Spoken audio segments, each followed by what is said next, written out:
Welcome. Got next, also known as We Got Now.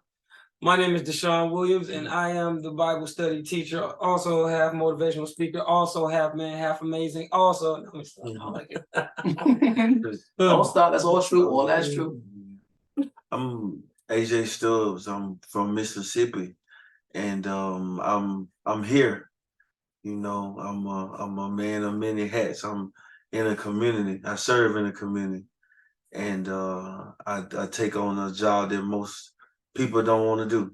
I'm a police officer, so I'm here to embark on something where I'm doing something in the community, but I'm also giving to it.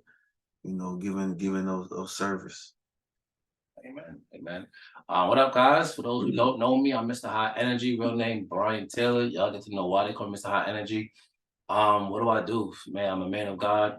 I serve the church, I serve the community, motivational speaker, inspirational speaker. I aim to break break mental freedom or mental prisons, so they can be mentally free. I feel like our people are not just slaves into their environment or slaves into what they do, but they're mentally enslaved based on what happened to them hundreds of years, thousands of years ago. So we just here to uplift, enrich, and bring people closer to God. Y'all made me feel so bad. I'm about to say, I felt like we was doing a quick little overview because we're trying to be, clean and cut, but it's not what this is. No, I was really upset because AJ made my intro seem really shallow when he was like, I'm saying, so I do a job nobody else would do. had to come from my place. Hey, no, I'm not. Don't stop this. Don't stop this. I had to come from my place. No, I'm not mad at it. I'm just saying it'll make me seem like, you know what I'm saying? No. But half man, half amazing. Right, that's we ain't from about that. Half man, half amazing. You know what I I'm co-signed saying? it. Hey, you know what I'm saying? I didn't even know it was gonna come like that. I just thought about Vince Carter highlight tape, and I just saw myself on there. You feel me? Yeah. Put it down like that. It's almost activated. Spiritually ignorant. We need to SI is spiritual ignorance, right? But it's not ignorance in the sense that you think. You know how the people that's in the world, they go to the club, they go downtown, they get turned up to the music, but we like that for Jesus. Amen. Amen. Mm-hmm. I just wanted to sit and I wanted to see that. Yeah, say that. That was good. That was good. You know what I'm saying? We like what Kirk Franklin was when he came out in the 90s, and then he became something totally different because he thinks he's a male model. Shout out to Uncle Kirk though. You know what I'm saying? You know what I'm saying? He's the GOAT. All right, so look, let's dive into like who we are, and when we say who we are, like what we've been through, how we got here to where we are right now. Let's do it. Our story, like take your time, like you know what I mean. Let the people know who we are and why they should be tuning into us, and what we have to offer. So, who wanna man in the middle? That's fine. I'll do it. Oh man, who I am? I'm a man after God's own heart. Come on, David. I've stated this before. When I win a series, we'll get into that later. But I come from a place where you done so much. You know how people will say, I did everything I need to do when I was young. You young, you need to live.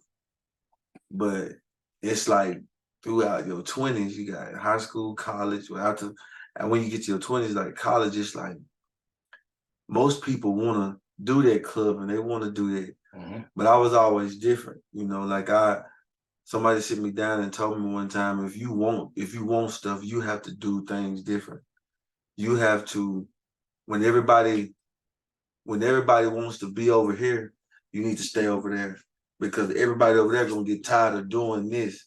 But you stand over here doing stuff yourself, building this. You done built this, then you gonna have people, what he doing? Oh, well, what they doing? What he doing? And it brings it together. And so for me, I'm a person that I venture out, and I needed to get somewhere. I left high school, went to college, and I told my mom, I said, I'm going to do something. I don't want to play football no more. I don't want to do this. I want to do something. I want to learn. I want education. I want to do something. And throughout all that, I just look at it like, you go through so much, and it's even to relationships, friends, people you deal with, and you just tired of doing the same thing. You got people in a small-minded people in the small-minded area, they just think about the same thing. They don't, they don't really, you don't really know if they want different because they're not doing anything different. Right. But for me, I had to, like, I travel by myself. I get in my car and go places by myself. And I really seen that I didn't really, you would think you need people, but then again, you don't. It's like, you have to really, you really have to really, you got to find that niche of people as I got right here. But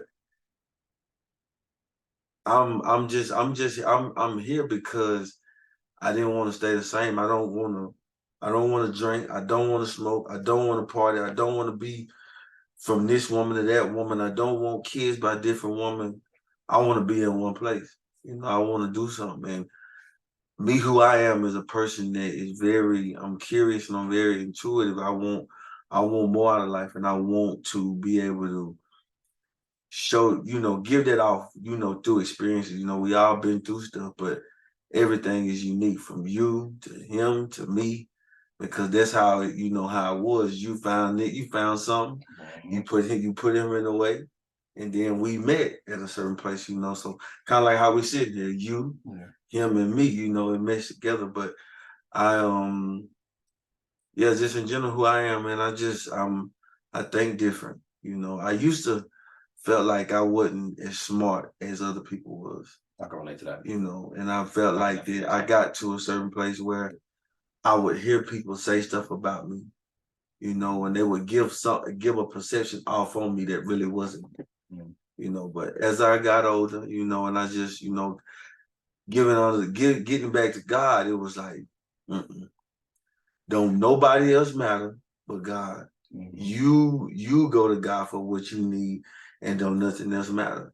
So, coming through my years, like I grew up in the church, and I say this, I remember I wasn't really going to church like that, and I was maybe in middle school, and something told me, the bus, the Bible school, the Bible study bus was Wednesday night Bible study. They were coming.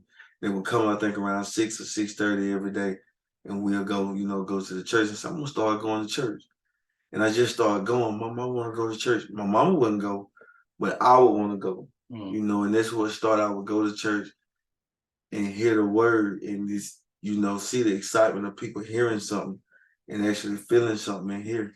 That's what, grew on me. And even though, you fall short a lot of times, but you have to this is the foundation you get back to. And I just say that, I know at this point now, turning 34 December 26th, like, I'm locked in for whatever. I'm locked in for whatever, but that's who I am. That's who I am. So, who are you? I'm gonna ask you a follow-up question to you, but I'm gonna let DeShawn go ahead and introduce himself, who he is, and like, You don't introduce yourself first. That's cool. Want me to go first? I think, yeah. He already chronological. So man, I'm gonna kind of take it in a route where it's like, how did I get to where I'm at right now? Like, why I chose to be here, based off my past. So for those who don't know, I'm a recovering addict. Was addicted to drugs, alcohol, sex addict for about, I want to say the age of 18 till about 31. Still dealing with it now. I'm getting to that too as well. Yeah, man, I grew up in New York City where it was like you either grow up fast or you get beat up. Forget left behind, you get beat up, right? From the Bronx originally. So it was that trying to be cool. I was in that trying to be cool era, like, yo, I gotta get the nice clothes, I gotta be the funny guy in school, I gotta, what I'm saying, get the ladies, because otherwise they'll think I'm gay. I know you can relate to that, so we're gonna talk about that too. It was just so much growing up in the 90s, coming from a household of, one side of our family is straight for Jesus. I mean, on fire for the Lord. Still sinning though, like lying. I had to call, I'm not gonna say which ones, but call on the line, like, you lying, you go to church outside. Right? Getting in trouble for telling them they lying. Crazy. And then seeing another one you know, hearing they do drugs, they drink excessively, smoke weed on the regular, you know, in and out of different places they shouldn't be into, street life. So being in the middle of that, right?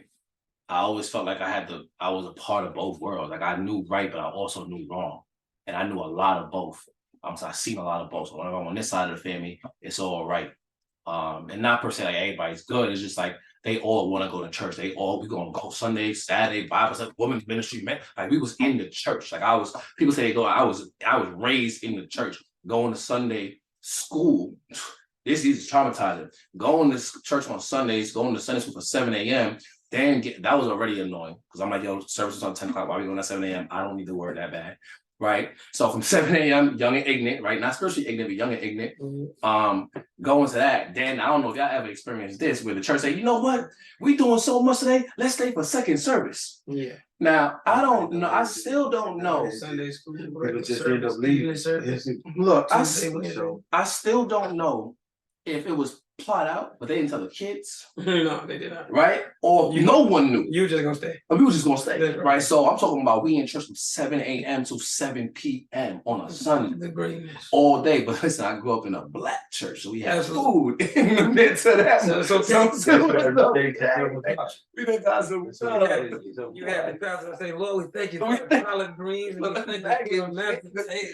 mac and cheese. You know, I should have been on one because my stepdad is a chef, so he would bring food.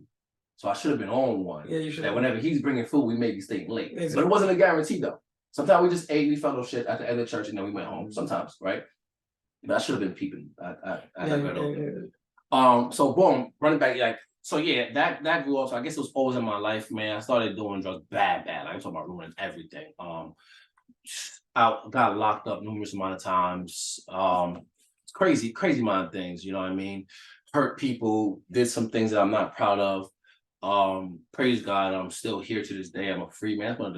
That's one of the biggest things that I really thank God for. A lot of people don't know that, but one of the biggest things that I thank God for is that I'm a free man. I'm not behind bars. That is one of the biggest things I always thank God. Like I got my mind back. Because being on drugs, a lot of people don't know, like your mind's in a blender. Legitimately, I know DMX said something when someone said, the snake, the cat, the rat, the dog, how you going to see him when you're living in the fog? Right, that's one of his verses. And I can relate to that. When you don't know who's really for you because you don't know where you really are, right? So with that, fought that for some time, wanted to stop before I end up stopping. Like I'm talking about 2 years prior to me actually going clean in 2021 of April, I knew I wanted to stop. I was losing relationships. I was becoming physically abusive in relationships. I was already verbally abusive in relationships. Like I was just an ain't-ish person that I used to take to myself. I was an ain't-ish person. So I decided to get, some help, some actual help. Started reaching out to people, mom, let them know like, okay, you're right. I do have a problem. I need some help. Went to NA for a little bit. Didn't really like NA. No shade to them, but I knew that because of the person that I wanted to be a better person. I didn't just want to get clean. And the goal of NA was to stay clean. So you can come and do certain things. You can say certain things, you can move certain ways, which is cool. Like, again, no shade. They plan work. They program work. But I knew I didn't want to curse no more. I knew I didn't want to be disrespectful no more. I knew I didn't want to fornicate before marriage no more, even though I did slip a couple times, but it is what it is. So with that, I found the Lord. All right. Got on fire for Jesus. Like, I dropped myself to the Lord's feet. In that bed after talking to my therapist, for hours. Shout out to my therapist at the time.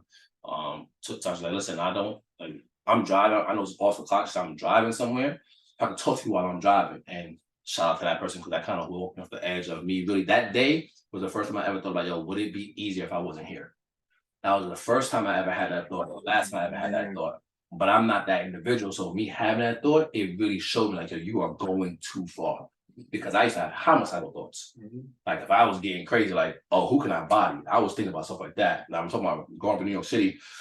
I used to walk in the streets and at least 5 to 10 times a day. No, this is not a joke, not a cap, I'm not trying to look hard. I used to walk around and just vision catching homicides. If I seen somebody, I'm like, how can I kill this person and get away with it? Like it got real dark. DeShawn is mad. But yeah, so it got dark. And I say these things not to glorify them, but because it brings glory to God. Because as you get to know who I am and what I stand for and what I'm here to accomplish on this earth, it's going to let you know that God can redeem, God can change, and He will, as long as you throw yourself to His feet. So, you know, fast forward now in 2023, 2024. Hey, shout out. Hello. Come on, somebody. 24. 22, 24, do something for me. 24, can you do something? 24, can you do something for me? Do something for me. So yeah, now who am I? God. Who are you? Again, I aim to try to help people see who God is, spread His love, be a disciple. Definitely walk around and learn the word myself much more, so I can really dive deep into it when I'm educating and helping other people. But that's a little bit about me, you know. Again, I think I want to say I'm still fighting addiction. I had a relapse in April of 2020, August 2023, and actually recently. We'll talk about all that as time goes by. So still fighting, but I know that there's a good fight, and I feel like this is the last time, right? This is the time that it's like, okay, God, I see what you're saying now. I try to do this without you. Even though I was with you in the beginning, when I got to, you know, I know they say when you start getting the blessings, you start forgetting a little bit, you start losing time for Him, right? And I feel like that was happening. I think I told you about that a couple times. I missed when I had nothing to do but run home and get in my word, or run home and watch 3 or 4 sermons. I missed those days.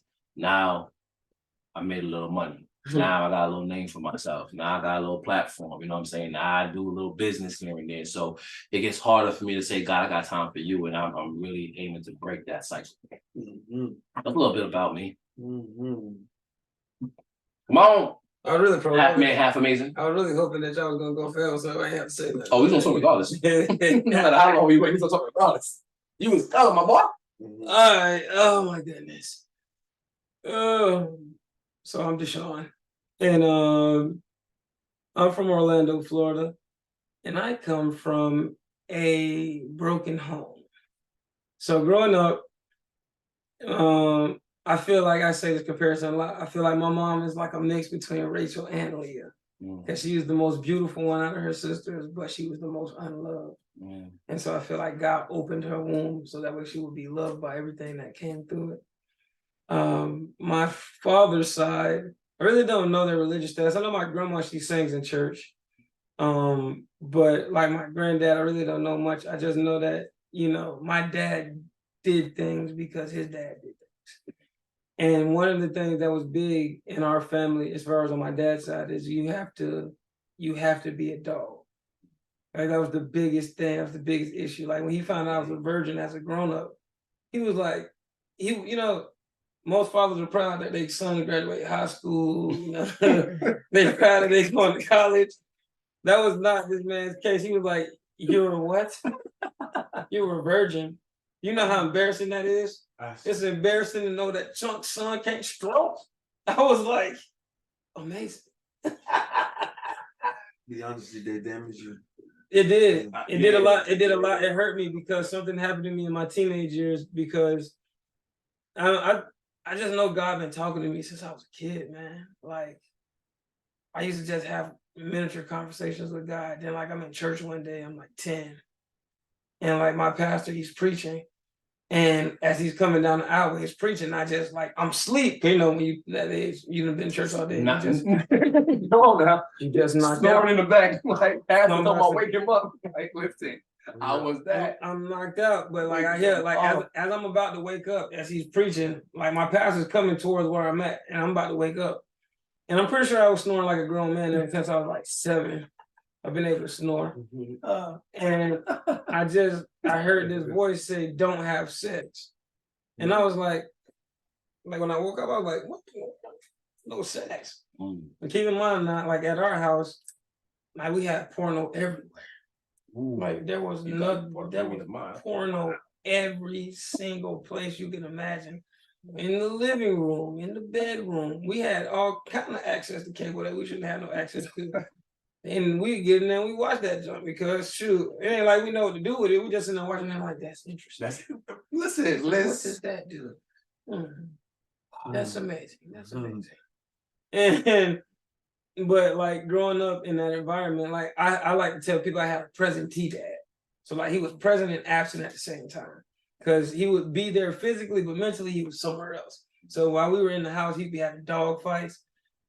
He'd be selling that dope, you know what I'm saying? Or he is like we supposed to be dogs, right? So his thing is women. So his big vice was women. So after I woke up from that, like it wasn't even a dream. I just think I just seen darkness, like it was just black. And I was just asleep. And I'm waking up, and after I hear that voice, I'm looking up my pastor. He's smiling at me, and I'm like, "Did you just hear what I just heard? That don't sound right." Right. You know, I don't understand where you're coming from, this pastor. You know, I don't know what the sermon was about. Let's not do this. But you know what I'm saying? But like, what are you talking about? Like, this don't make no sense to me. Right. And so, like, so I went to foster care very early in my life. I was on and off in foster care since I was like 7. And then we went permanently when I was turning 11. And we was in that till I was about to turn 15. And I remember when I came out of foster care, we went to go stay with my aunt. And like right after my 15th birthday, they thought her and my grandmother, which is some of the greenest human beings on the planet Earth, instead of giving me a regular 15th birthday party, like or normal people, they was like, you know what we gonna do this year? We're gonna go to Judgment House. And Judgment House is like Halloween Horror Nights for Christians. Wow. Yeah, so we was in Seminole County, we was in Sanford, Oviedo, really. Not you know you don't, because when we got there, these people took us through a whole experience. We went through a whole car accident, and I ain't never been in a car accident before, like not to that degree. So we had gotten in a car accident. Then we was like supposed to be spirits, and I cried the whole way through. I know my brothers and my cousins looking at me like, "Bro, if you don't get yourself together," I'm scared for real. They took us through hell. I cried the loudest. I cried the loudest when we got to the hell portion. Oh, hold on to my grandma like, "Don't cry." Not down there. It's hot. It's hot. It wasn't even that hot. It felt probably like it's feeling here right now. But it was the fact that it was red, the pipes was everywhere, the devil was talking. And also happened when we got to the heaven part, because I knew they was like at the end of it, we're gonna offer everybody a chance to get saved and baptized. And I was like, yep, we need that right now. We need that water, Lord. It's too hot. It's too hot. It was too hot in that spot. It wasn't even hot as I thought it was, but it was hot. And we went through Judgment House, and so I had like committed to not having sex and all throughout high school, but I didn't know nothing about discipleship. And as I was growing up in my aunt's house, she would always tell us, y'all need to get around more godly men. But she wasn't bringing no godly men home. These are individuals that was, you come here and then you stay here, but your contribution is trash. Like the only thing you're teaching us is like trap music. That's pretty much my better off staying at my dad's house. And when I graduated, I did go stay with my dad for some time. He was like, yeah, I'm gonna teach you how to be a man. But his idea, so this is one of my favorite days ever in my life, right? I get ganged up on in my dad's house. Like they all pressing me like, you ain't never had none, you ain't never had none. I'm keeping this extremly clean. Because we clean regardless. They was saying they was extremely explicit that night. How could you? You don't even beat your meat. I was like, wow. And then my cousin was like, oh, you're gonna get somebody pregnant if you don't have a release. I'm like, hey man, listen. So then they just sitting there like, no man, you must be gay. You must be gay, you must be. So then they were like, I got a friend right now. She's willing to come here and she'll take care of you. And I'm sitting there like, nah, but you know, like as a young man, when you keep getting pressed, and you're like, bro, I know I'm not like that. You don't have the perspective that you have. Like I don't have the perspective I have now. So everybody, yeah. Let me show them. That's right. That's when the roar came out. I was like, oh, he didn't bring on it. Now, keep in mind, I'm still young. Yeah. So when the lady shows up, she's like, "Hey, how you doing?" And I was like, "Why you made her voice sound like that?" It was kind of raspy that. Oh, okay. Yeah, I just sound so deep, like yeah, she was an older lady. She pulled up like a Ford Expedition or something like that. And I was like, I'm doing good. She was like, yeah, so you know, you got some money for me, and that was the perfect opportunity for me to look crazy at them, like. And I was like, oh. My dad was like, oh, he folded. He folded. He is not one of us. First of all, thank God for that. Yo, No shade to them, but yeah, I love the man you are today. That experience, but yeah, but then like so on top of that, like me, my whole thing, my entire life was I always wanted to be in love. Like I always wanted to be with one woman because of the stuff I seen my dad do, and like I had brothers and sisters everywhere. Like, I remember being a young kid, and he brought 2 kids over, and they happened to be my brother and my sister, and I didn't even know it. You know, I'm just thinking that it's only us. No, it's not. It's us and them and them and them and them and them. So, like, ever since I was young, so like when I was growing up in my aunt's house, I remember I wanted a girlfriend so bad.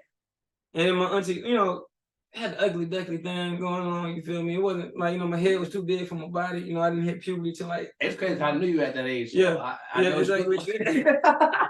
Dang, that's crazy. I say look bad. Look that's like a green individual. you don't look the same right now. I know. So as you see, he was young. Like, yeah, you was young. They used to call me child labor when I met Brian. They be like, child labor. Because man, we used to work on the restaurant. I was 16. Hey, no, break that down though. Break it down. Why? Why was that like your nickname? Not like a nickname, like we was making fun of, but why would we say that? Because I looked like a kid. I was 16 years old. And how tall was you? Like 5 foot, if that. So he was like I didn't hit a 4'11" until like 9th grade. Wow. Right. So he was small too. You know what I'm saying? So when we saw him, we like, bro, you don't look like you should be. Exactly. You're not supposed to be here. Like someone's little brother, legit. Like I was somebody's little brother. How old are you? Yeah, I was 16. And he was the age to work. Like, okay, come on. We had Conrad. Yeah, we had Conrad. He was 16. But I was older than him. I was older than Conrad. Conrad's bigger than you. Yeah. Wow. Conrad like 6'5". He was like 6'5". Yeah. Basketball player. So you just imagine like both of us going to the same school. So Conrad up here, and then you got me down here. So I'm just walking around with the backpack on, this big backpack on, and everybody else just. What's up, I gotta look up at everybody. The dog bro, my books were so big in the bag, so like I'm sitting there like this, so I'm hunched over walking. So I'm the extreme nerd, and I ain't got no time for no basketball, no football. I'm finna go to video game club. I'm not finna play with none of y'all. Video game. I'm finna go to video game club, and I'm finna get on. I'm finna get active.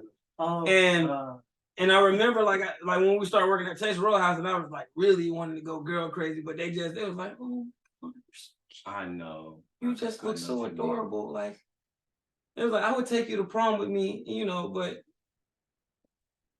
You know, you know. But one day when you get older, you know, and then so like I went home. I think I cried to my auntie one day, you know, and then she was like, "Boy, if you don't shut up, she's like, son, you better take yourself out on a date. Start learning to date yourself, love yourself." And so my aunt said that I had the privilege of just like getting to know myself as a teenager. And so I used to go to the mall. I buy myself clothes. I go to the movies by myself. And that's good advice. Yeah, good advice. It's harsh. Yeah, very terrible. But one thing about my auntie, she's a very wise woman. It's just sometimes she say stuff, it don't come out the way that you think it should come out. Like she have a moments where it's really good, and other times it's just like, boy, shut up and go to the mall by yourself. And so like when I got older and I went with my dad, that really hurt me. So you know what I'm saying? Because the only thing I wanted to do was like all I wanted was to be with one woman. Though he was like, man, we dogs. Right. It's hurting my heart that you can't stroke right now. I can't believe that you're not able to do what I do because I do this proficiently. How you 20 years old doing this? I had kids on the ground walking and then some more coming. I was like, wow, that sounds like a lot of money that I don't have. That's our parent. Right. Yeah, that's the dad. A lot of people don't, and I'm glad you're bringing this, going this deep into it, right? Not to cut you on apologies, but so many people in their 30s or late 20s are still suffering from stuff that happened from their parents, right? You feel that, right? And like they don't realize at the time what they've done to us, and some of them they won't even hear it out. Like, yo, I did the best I could. It's like we ain't say you didn't do good. We ain't say you didn't. No, you did the best you could because whatever you did is all you. Right, but I had to understand that as I got older. I had to understand that you don't know because your dad wasn't there for you. But that'll take away the fact that they still scarred us. That's all. We ain't holding you to it to a crazy T, but like, I want you to know I'm dealing with something right now because of what you did. Right. Well, I gotta fight some demons now because of how you. There were nights that I wanted to really hurt that man. Like it was just like, and then on top of that, just think about what you did to my mom. You feel me? Like thinking about the stuff that we had to go through, and then there was times I was mad at my mom because, really her biggest crime was just staying with him. And she was like, the only reason I stayed with him is because I didn't have my dad and I didn't want y'all to grow up like that. And I'm sitting there like, I mean, like, do we really need him though? But you know what I'm saying? Like, but you understand her perspective at this age. But this is a part of the Rachel Leah thing that I'm talking about, because my mom got with him at a time where like my grandma wasn't there. She legit took off. She was out of there. She checked out.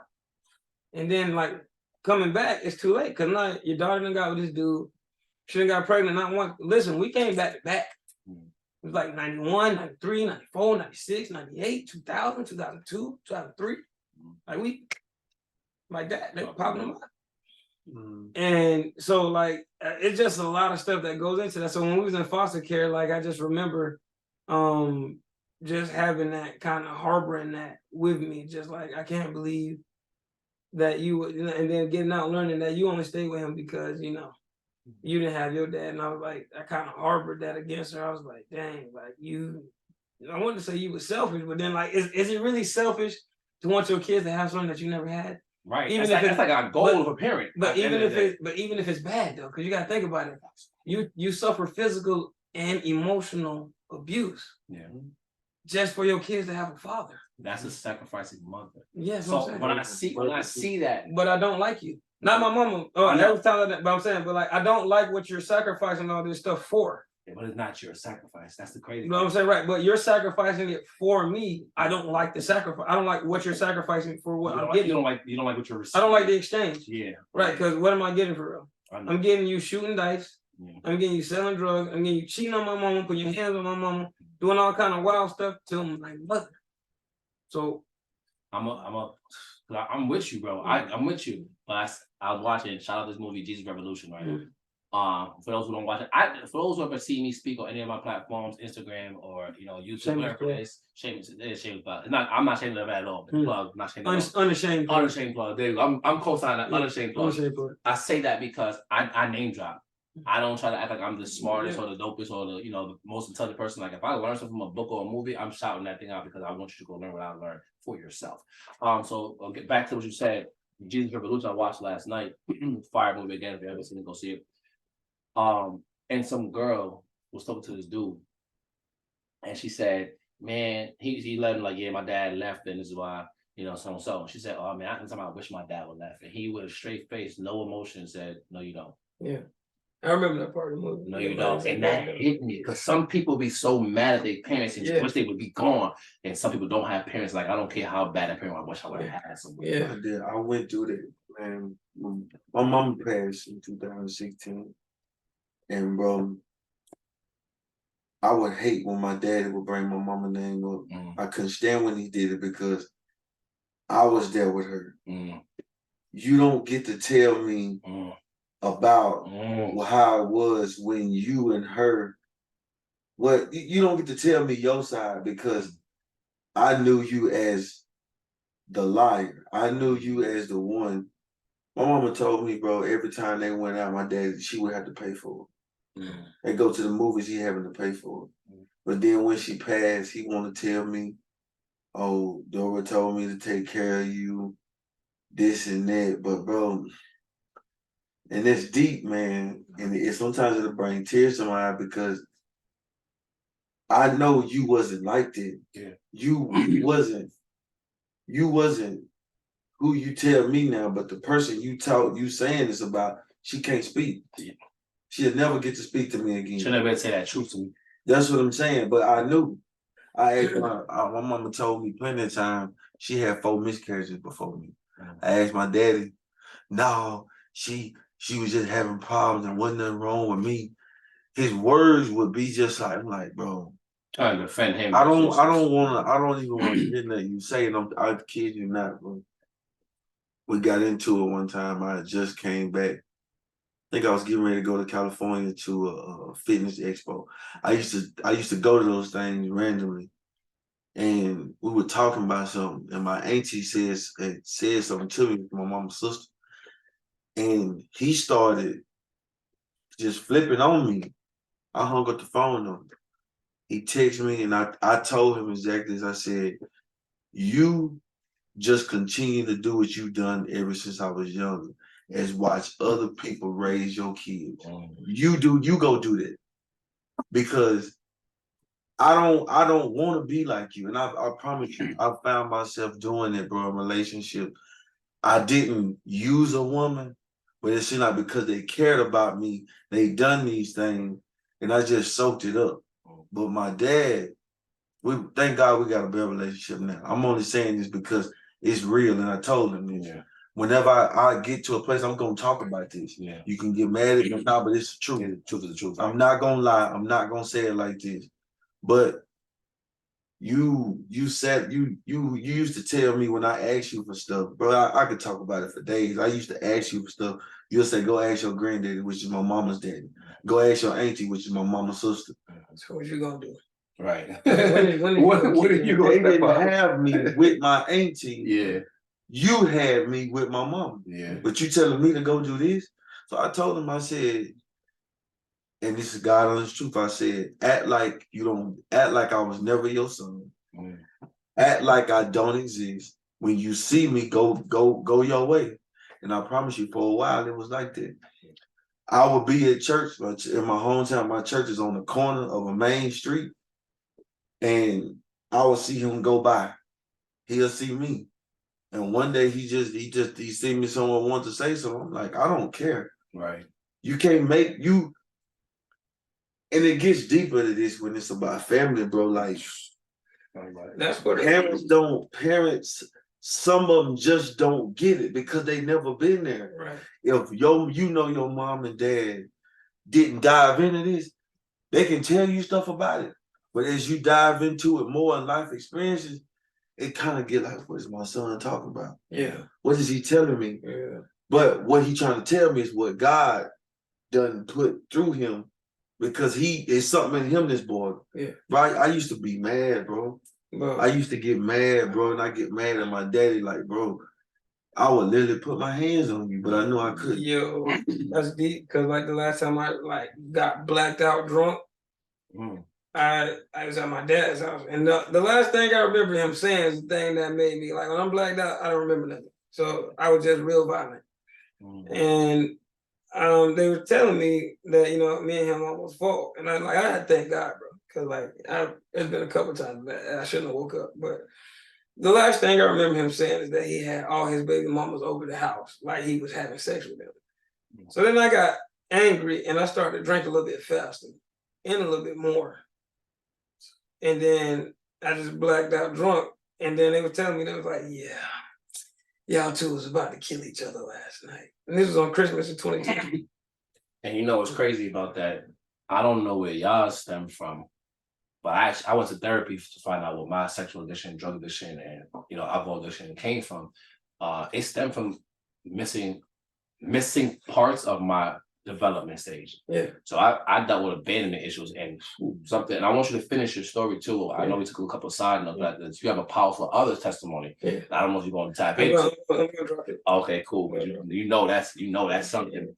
But so I suffered from abandonment issues, right? One time I remember, this is what started it, but it's something else that happened that I thought about at the event we went to table. We're gonna talk about it a little bit. But I remember my mom saying this, and this is the crazy thing ever. Again, parents don't understand what they say, how it affects us, because they don't know. That's some of them really don't know. That's how as I got older, I don't hold my parents to a certain stature no more, like a certain weight. Now, what you do right now, I may hold to it because I'm still human. I'm like, yo, if we talked about some things and you still move a certain way, I'm a grown man, so I was able to express myself. As a kid, we might not talk to our parents a certain way, so we can't express in entirety of what we really feel or mean. But as a grown man, you can express what bothers you or what's going on. So I may hold you to that at this age. But I remember my mom saying, listen, if you get in trouble, don't call me, call your dad. And she meant that. We found it the hard way. So for those who don't dive deep into like parental kind of guidance and upbringing, your parents are your protectors. That's their role. It was to protect you, right? First everything. So if a parent, no matter if it's mom or dad, says like, yo, if you get in trouble and they're not there to protect you through your trouble, that's traumatic. Yeah. that starts a cycle that a lot of people don't really want to go through. Because for me, it developed personality disorder. Yeah. So borderline personality disorder, meaning I felt unsafe, so I created another person in my head to make me feel safe for the small inner child that was let down. Right? Got locked, not locked up. Was at Macy's stealing, because again, I went down the wrong path for a long period of time. Got caught, called mom up. Me and my sister called mom up. Hey, ma, we in trouble. Didn't I tell you don't call me, call your dad? Banged it on us. We like, yo, she was serious. Like, I thought we were supposed to call you for anything. From then on out, I think I was probably like, hey, what were we stealing? 12, maybe? Got caught that time, 12, 13, middle school. So what? 13, 13? It was middle school. I remember she was in middle school. All right, middle school. So at that age, like, oh, I'm protecting myself now. I'm in New York too. I got me now. I got me. My mom don't got me. My dad really not around as much as I would like him to be. So I can depend on him, but not always. So I still gotta make sure I have it just in case I call, he's not there. Right. And then the second time was when my mom was crazy. Both of them, my mom was crazy. You know, E.T., shout out Eric Thomas as well, too. Very powerful man. For those who don't know, follow him, not just in his successful life as far as business, but as him being a minister. I always have to shout out him being a minister, him being a pastor, because that's, I think, the most important aspect of his life. That's the most important thing. That's the thing he's the most attached to. Like, everything else to me doesn't really matter. I love his success. I love his book. I love his podcast. But when he's a pastor, I can follow this man. And today he said, do you know what it feels like when you feel like you can't chill with your pop because you feel like you're betraying your mother? Yeah, when he said that, it hurt me too. Oh, you know, can't chill right now, but yeah. My mama told me at 17 when I was really wild and not going to school anymore. I took like literally for 2 weeks I didn't go to high school. I was like, I'm done with school. I was just leaving the house. Before I used to cut to make it look good. This time I'm like, I'm just not leaving the house. So figure it out. I don't know what to tell you. I'm not no more. Like, I'm playing video games at 7 a.m. Giving it all I could. I'm not doing no more. So I said, Mom, I think it's time for me to move with my dad in Florida. Because I was wise enough to realize I need a man to raise. Even though I said that was because I need a man to raise like pops. I think I need to come live with you because I'm getting irate. Yeah. I'm getting angry inside. New York is turning me into a savage. I'm ready to pop. I'm walking around with blocks so I can knuckle up because I knew you can walk around with a knife, but you get booked for a knife. So I just walk around with padlocks so I can knuckle up and I could, you know what I'm saying? Like, that's how I was moving crazy at one point in time. I was wilding, like I'm trying to put you under. And I remember telling my mom, I want to move my dad. My mom said, I don't know the exact word, but in the sense of like you're betraying me. Yeah. Or you're a traitor, is what she said. She said, you're a traitor. That's crazy, bro. I don't hold to it now. But 17 years old, my mom said, you're a traitor because you want to go live with my biological father. She said, the man that was getting raised or the man that wasn't around, but I'm the one that was here this whole time, and you want to leave me. And in my head, I was like, I can't even understand that. This is like my biological, it's not some random man. So I just think it's real, it's very impactful of what people say, like you said, talking to your father, about saying certain things and doing certain things. But I digress on that. I do want you to, get to that. So after before getting to all of that, the thing that I didn't drop is that while going through all the stuff I was going through, I also had to battle myself. And when I say battle myself, I mean my immune system. Like inside, I wake up and I'm dying every day. So I know spiritually we should die every day, to our flesh, we kill our flesh, but I'm dying because I have sickle cell anemia. And so as a little kid, as a child, I was the most sheltered, out of all my siblings because my condition was the worst. And instead of being like with the kids my age, they would always put me in like the preschooler thing, and I'm like 8, 9 when they doing it, like being put in a preschool spot where I just sit there and I sleep because I'm so sick. And I've had like many run-ins with it. When I remember them telling me in middle school, they're like, yeah, you have the worst kind. Like, you have the worst kind. And then they would probably, maybe early elementary school, late, like probably middle of elementary school. They're like, yeah, you're more than likely not gonna live past 28. And then I remember the Make-A-Wish Foundation people came to my house. That's how you know it's big. Yeah, so they came to my house. And once you get to the Make-A-Wish people, that's it. You got to Make-A-Wish. If you make a wish, they're pretty much saying it's over for your channel. Like you're out of here. You know, it's been good that you were alive for this long. What you need us to do for you, because you're not. And I don't understand what's going on at the time. I'm just like, oh, I get to get whatever I want. And my mom was mad because she wanted to go to Disney World. She was like, because I talked to her about that maybe a few weeks ago. I talked to her about it a few weeks ago. She was like, yeah, we could have went to Disney World, but you want to wish for a computer. I was like, what did you want from me? I wanted to play Math Blaster. Man, Oh, God. And so, like, hardest game it is. come on, bro. Like, everybody know about Math Blaster, but you had I don't. I was like, I didn't. wow, crazy. You're not in. I'm not a computer gamer. I'm a gamer, but I was never a computer gamer. Yeah, see, you wasn't for real then. You wasn't for real. But nah, that was, RuneScape and all that, like. yeah, I was about all that at early age. That Warcraft. No, not that. I'm saying, but I got out of it before that. Like when they got to that, that's when I knew that I had to do something different with life. Because if I'm sitting there building like The Sims and stuff like that, I was over it. Fine. No, I can build my life like that in real life. Why am I finna play video games? So, Yeah. so when I got to middle school, I had this thing. I was like 6th grade. No. I was 12 when they terminated my parental rights. I was turning 13. So they terminated my parental rights. And I remember like we was going to go see Monsters Inc. on ice in foster care. And I woke up and I wasn't feeling too good. But I still wanted to go to Monsters Inc. on ice because it's Monsters Inc. on ice. And it's at the TD Waterhouse Center. Like, you're not gonna stop me from going to see Sully and Mike on skates. So like I'm walking in there, like I get in there pretty straight. I get into the arena pretty straight, and I kind of like watch it. I really can't remember the whole thing. And then as we coming out, that's when it like started getting real. Cause like my vision, like you know how they do in the movies where it's just like you can see multiples of everything, and you walk and you just like. And I'm walking in the middle of traffic and people going, and I get in the back of the van. That's all God. Like I'm saying, like every step I took, God was right there because. And so they take me to this one hospital in Oviedo, and then they're like, we can't do nothing with him. We gotta transfer him to Orlando. And I remember I'm in and out of consciousness, just and like it's two things I remember about that hospital stay. It's the spinal tap because it hurt the worst, and I was up one night, and you know, like I said, you get to make a wish, people. You're pretty much out of there. So when they called my mama, it's like 3 years after the Make a Wish people. So they called my mom, and they let her come see me. My mama had brought me like 3 blankets because she was working at Greyhound.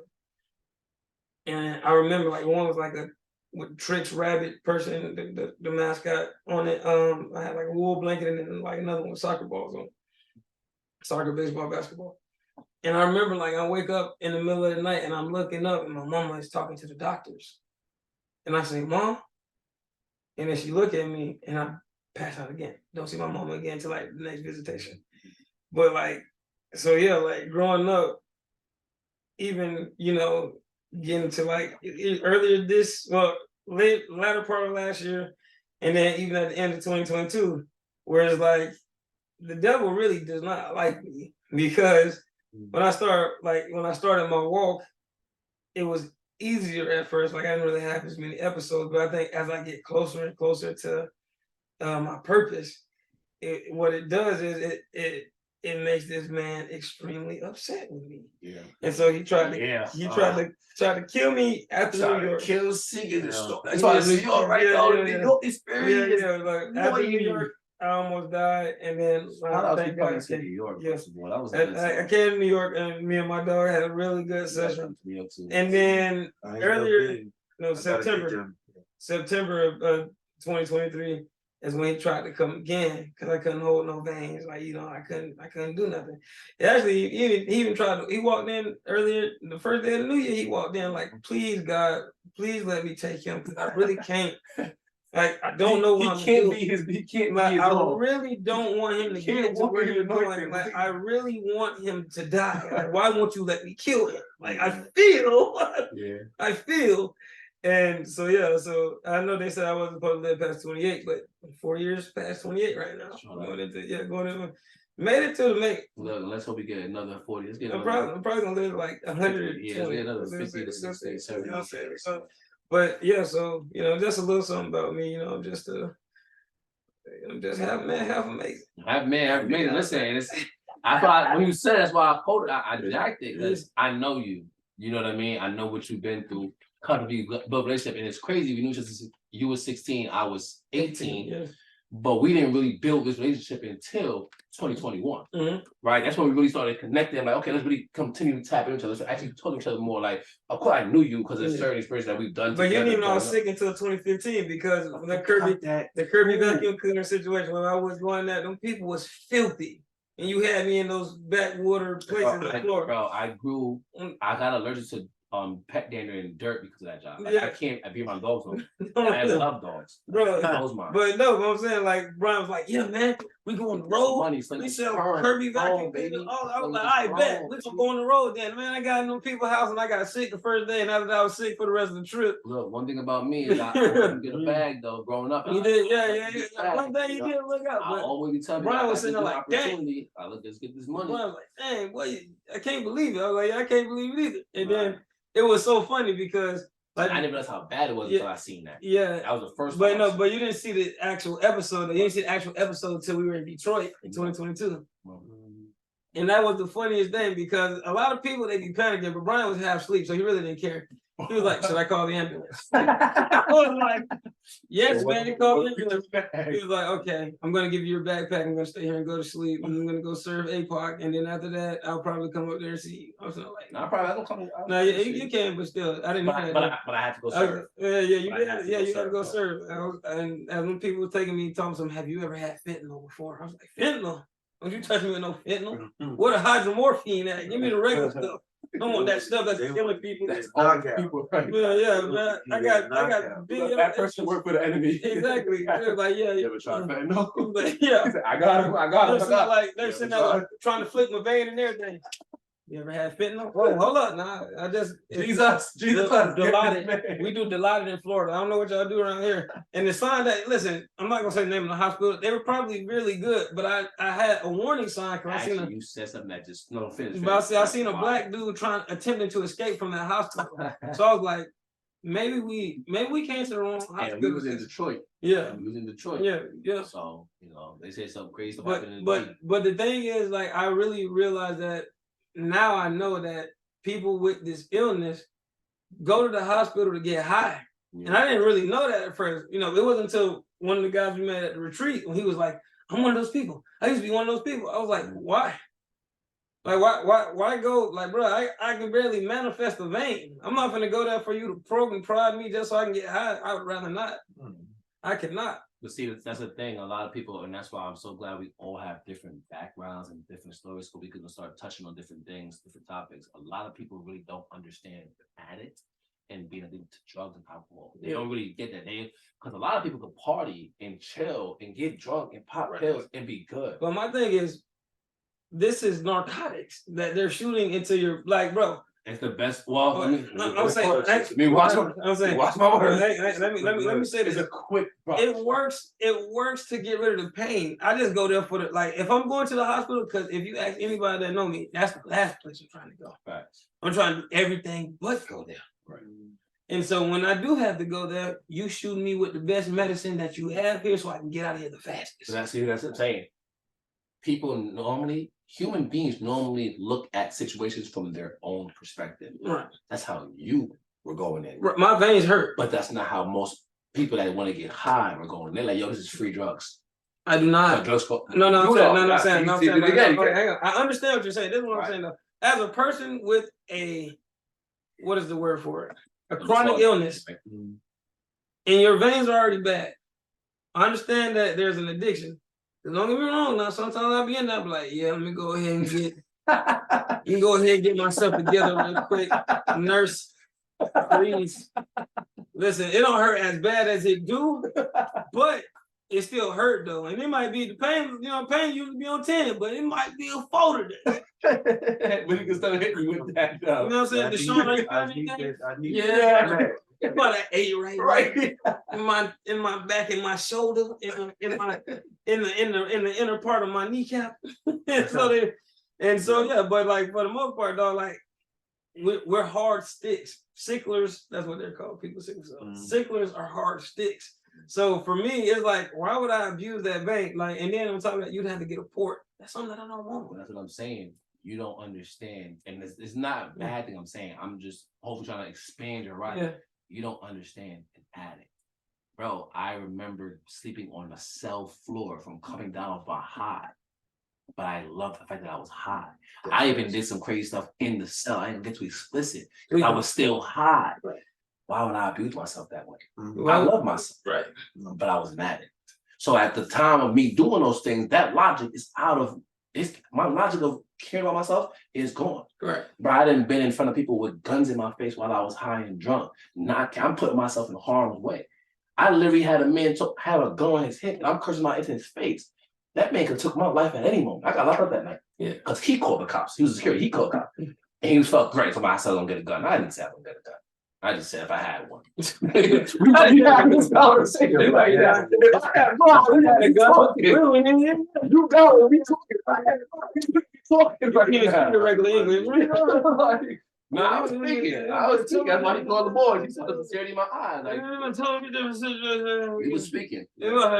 But I bring that up to say the logic jumps out the window when you're an addict. Right. So for those who go into the hospital for the high, they're not thinking that, bro, if they don't catch the right way, I can die. They think about, I hope they catch the right way so I can get high. Right. Their only thought process is, I want to get high. Whatever it takes, like people overdose. Some people die because they're not thinking that this could potentially kill me. They're just saying, yo, how can I get it in my system? It only took me one time to see my vein almost blow, and I was like, yeah, nah, that ain't life for me. I think that. I mean, like, like, because you got to see that though. Like that vein gets so big, it's like. I mean, that's what I'm saying again. Is I'm grateful for you because you've seen something that hurt you, and I don't know other people. I'm gonna keep using my experiences. I've overdosed before. Woke up like this, shaking, bro, shaking. Water being thrown in my face, and I still did drugs after that. I had to judge a couple. I had an ex-girlfriend ask herself, how do you, because they see me do it with them. They took it in one time with me and they couldn't understand the come down. Like, yo, this is terrible. How can you keep putting it? That's a question. How do you keep putting yourself through this? Now that I've experienced it, why do you keep putting it? I said, I just know that I wanted to get high. The feeling of being on it outweighed everything else. Okay. And everything else was terrible. Terrible. I feel like that with certain food. You could get it just that's like being lactose intolerant and still eating exactly right. or like having an addiction to donut sticks. Like I don't need that, but if I happen to walk across a little bit of donut stick,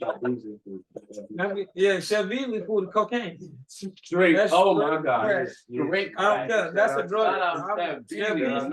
I hope you watch this because I did not enjoy Thanksgiving because of you. Oh my God. I want you to know this.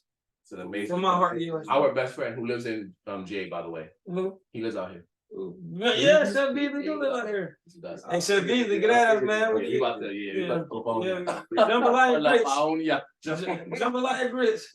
And then, man, gonna make Thanksgiving food for the last night. Oh, disrespect. But actually, bringing up Chef Beasley, let's get to that. How we met. Right. How we all came how together. We all, not like us, but how we all came. Like, that was Oh, man. I think AJ been on the line longer. Yeah. Go ahead and tell us about it. How we all come together? Prayer Wars Global. Indeed. Shout out. And I got on, this is 24, 23,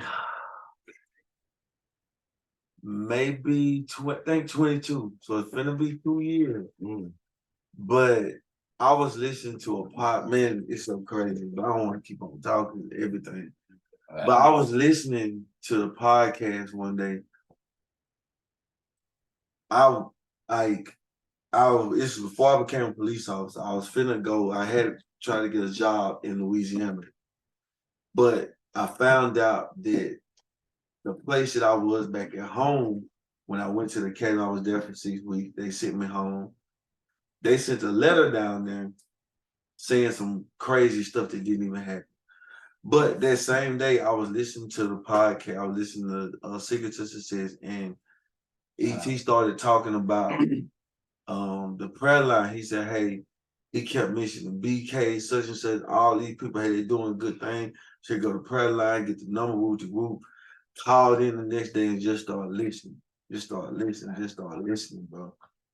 And big shout out to ET again, not for your success, but for the words that you speak. When it comes to me, it's the word that you speak. Shout out to him and shout out to his whole team.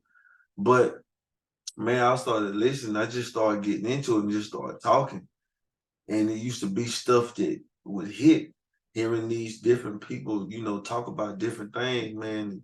I think me, Jakuda, maybe Tony got on the same time. But it was a lot more people on there. I think the first day I got on, it was a kid on there. It was a kid that was on there, and he was selling soap. And I think BK or somebody shouted him out, and he put it in the group. And I said, I want to support. And they sent me some soap. I cashed up the money. They sent me the soap. Him and his mom.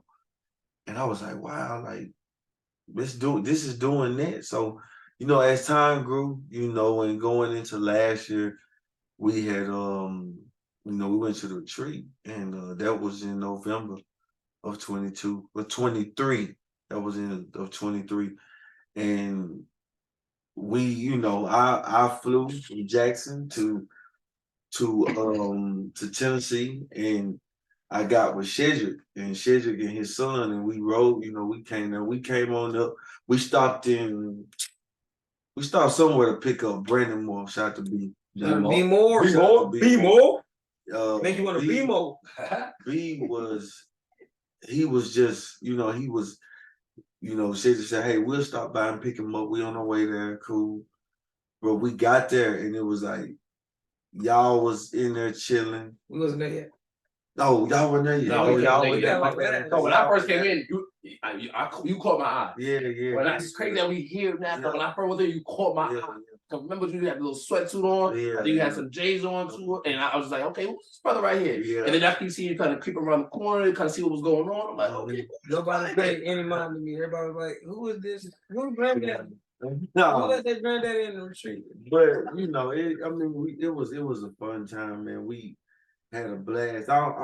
You just gotta be there. Me and you gotta be there. Yeah. You gotta be in this. No, we can talk about experience on it. We definitely talk about you gotta be here for that, because fire. It's people that's the best retreat I've ever been in my entire life. Oh yeah. I never miss another one. Every year we gotta do that. It'll never be. I don't care what's going on in my life. I'm putting them on pause. That's a fact. They have to go on for job. They pause. If you can't understand, I need this. Yeah, like that was to be the man you need me to be. Like, and when you want me to perform the way that I need to perform, I need to get to the mountain. This mountain. I felt like Moses going up there. Boy, Lord, boy, please bless this food. The air was different. You feel me? The environment was different. The atmosphere. Everything about everything was. Everything was just. It was built. It catered to men that just needed to be poured into. Everybody was legit broken down when they got there. When they left, it was like 80 feet in the air. And that's the thing. Like when I first got there, I know everybody thought I was somebody young granddaddy. I could hang there with the scarf and stuff on. And then like when we started going showing up so different. That's what I'm saying, bro. Like I really didn't show up with all the energy yet. I didn't know what type of timing we was on. I know it kind of late at night. Everybody kept side-eyeing like, who are these Negroes walking in the door at this? Hey, no, but I'm saying no, you wasn't. You was getting activated, but you didn't get activated till that next morning when we had pulled out that Bible. We sat there, bust down. Oh, yeah. Did we have a fire night that night too? Yeah, we had a fire. Right? Yeah, we set up too, like 4:35. That first night. Yeah, and then we woke up, ate breakfast. No, we went and worked out, then ate breakfast. We went for a run. Excuse me. Went for a run or in like negative 50-degree weather. It wasn't that cold. I'm saying like my nose started running immediately. Like we wasn't used to that cold from Florida. Yeah, but we don't do that. The whole thing it is, man. It was fuego. A lot of people. I think I was talking to somebody, and they were stating that a lot of men are talking now. Yeah. Who was it? Who was it? Somebody said that. Shout out to Kendra. Shout out to Kendra. Kendra said that. But it was just, she stated that she hears a lot of men talking about stuff. Meaning, and it's not just for men, but people are hungry for something. Us getting to the retreat, we hungry for something. Us finding Prayer Warriors Global, we are hungry for something. Yeah. This whole thing we doing right now ain't just because everybody else doing the podcast. Yeah. It ain't because everybody else, quote unquote, they got something to say. Yeah. It ain't just nothing to say. It's some stuff in here that needs to. Some people need it. This what's in here needs to go out here. You need to release you. We need it, saying? and I don't know. Anyway, I can't speak for anybody else on what they speak about, how they speak. So I actually talked to an individual that creates podcasts and does like coaching segments or trainings. He does trainings on podcasts, right, for like different churches and organizations. But when I told him, I was like, so I told him, you know, you should do it because everybody need to hear a certain person. But I feel like I don't know how about them, but for me, I can't speak for y'all. I need to release some of these things. I need to be able to speak some of these things out. I need to be able to have these conversations, one, so my mind could expand, but not only that, so I can release some trauma, some stress, some pressure off of me to some people that I genuinely care about, and in hopes that someone going to hear that and be like, yo, me too. Could we do that on the line? When the brother say something, he should give a testimony, and they be like, if you feel like this, just say me too. Yeah. And how many times we didn't say, yo, or if it hits you, why you in my business? Yeah. Why you here? Who'd you call in my household? That's who you talking to me about? Who you talking about? Crazy. You might have walked past it today, but they gonna talk about but it's a nobody called. The Lord was there. The Lord was there. The Lord was there the whole time. Hey, look, listen, I knew something was gonna happen just because how the year just started off. The year just started off wrong. I mean, it was right, but it was wrong, in my opinion. Like, for me to wake up at like 3 o'clock in the morning having an episode and then like legitimately going about 2024? Yeah, 2024. Like, that's how I knew. That's how I knew. Like, you know, you said somebody called Pastor. No, God had already been in 2024. Yeah. He was already there. Like, yeah, my year started crazy. He wanted people off their assignment. And I was talking to somebody about that. I was talking to someone about being in purpose, on purpose. And if you're not in purpose, on purpose, how much stuff can happen? The way your peace comes from? The way your peace comes from? Absolutely. No. The P, you know, still pushing P. But, you know, I was legit, this was a conversation I had last night where I said, you know, I have to consistently be in purpose, on purpose, because if I'm not, I asked the question I asked Kendra a question. I said, hey, what do you think would happen if I'm not in purpose, on purpose? And we had some pause between that. She said, people die. And I said, can you imagine waking up with that burden every day? If you're not in purpose, on purpose. You know, the crazy thing is everybody wakes up with that burden, but not everybody's that's what I'm looking for. Not everybody understands on that level. Not everybody's awareness is not there. You are aware that if you don't move on purpose, in purpose, on purpose, people die. That's everybody in life, but they're not aware of that, so they're moving around without. But let's not forget the awareness. But also, it's something that you don't want. Like I said, me personally, in my life, I thought I was gonna be a successful rapper because that's all I wanted to be. We're gonna get into all I wanted to do is rap. Like, I don't care about none of you people. I don't really want to pray for you. I don't want to hug you. I don't want to talk to you. Just go by my music. And it didn't happen like that. It legit. I got saved in the middle of making a rap album. It was one of the most cuss word filled albums on planet Earth. Did you curse? That's what I'm saying. You wouldn't have believed it. If you go find my SoundCloud, I'm not gonna plug it. If you go find SoundCloud from back in the day, you will find out. That was a very shameful plug. If you go find my SoundCloud from back in the day, and you go, it's like one song on there, and you were just like, dang, that guy was cussing for real. Versus what you hear now, it's totally different than what was on the SoundCloud. And then there's like 2 more songs on the SoundCloud that you're like, okay, so you can see like he actually transitioned from doing that, because literally in the middle of making that album, I legitimately gave my life to the Lord. And in that process, it just, like I said, this is year 10 of of actually being someone that's actually walking in Christ. But it's been over 10 years since I started reading the Bible and actually understanding and knowing what it says. And now this is just what's going on. But like, yeah, to just know that people, if you're not aware, and that's the thing too, that I feel it's a lot of that going on today, where people, they are in what Wall Street said we was with him. He said we got a lot of number twos masquerading as number ones, and we got a lot of number ones being number two because they don't want the spotlight on them. I feel like I fall in the category of somebody that wants to play number two. Shout out Trap. Yeah. Shout out Wall Street Trap. But that guy's a I legitimately want to be number two so bad, but it's like you have too much awareness for number two. Number one. Exactly. And God won't let it stop. So many ones in my birthday, the firstborn child, like. But I really like if he would have dropped the two in there, we would have been straight though. See, it's crazy because I you know me and you. I talk to you all the time. Like we know where you are and what you're supposed to be doing on this earth. I tell you all the time, you are unmatched no matter what circle you're in.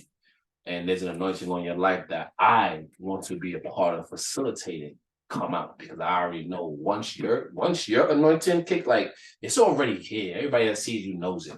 But once, and the ET said it today too as well, he said to fully live in your anointingness, what can happen when you live in your full anointing?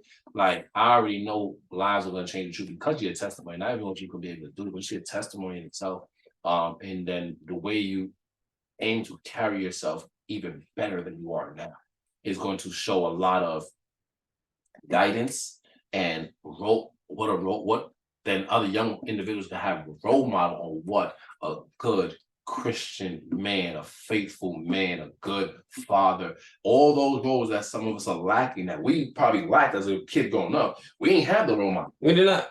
Right? I know I did. Right? So we looking like, should I be like this? And matter of fact, if we think about it, we did follow their footsteps. We did. I had a whole phase as a Christian. I thought it was. I had mine before Christian. You know what I'm saying? But like, don't say either one. I'm saying but to have it as a Christian though, you know, sitting there teaching in Sunday school. It's really no different. It's kind of different though. You're right. I mean, because you know that you're not supposed to do it, but at the same time, you are the, you know, you living in you know. I remember my mama told me that she was like, yeah, he his daddy's. I was like, yeah. And you know, I was saying, is that a compliment?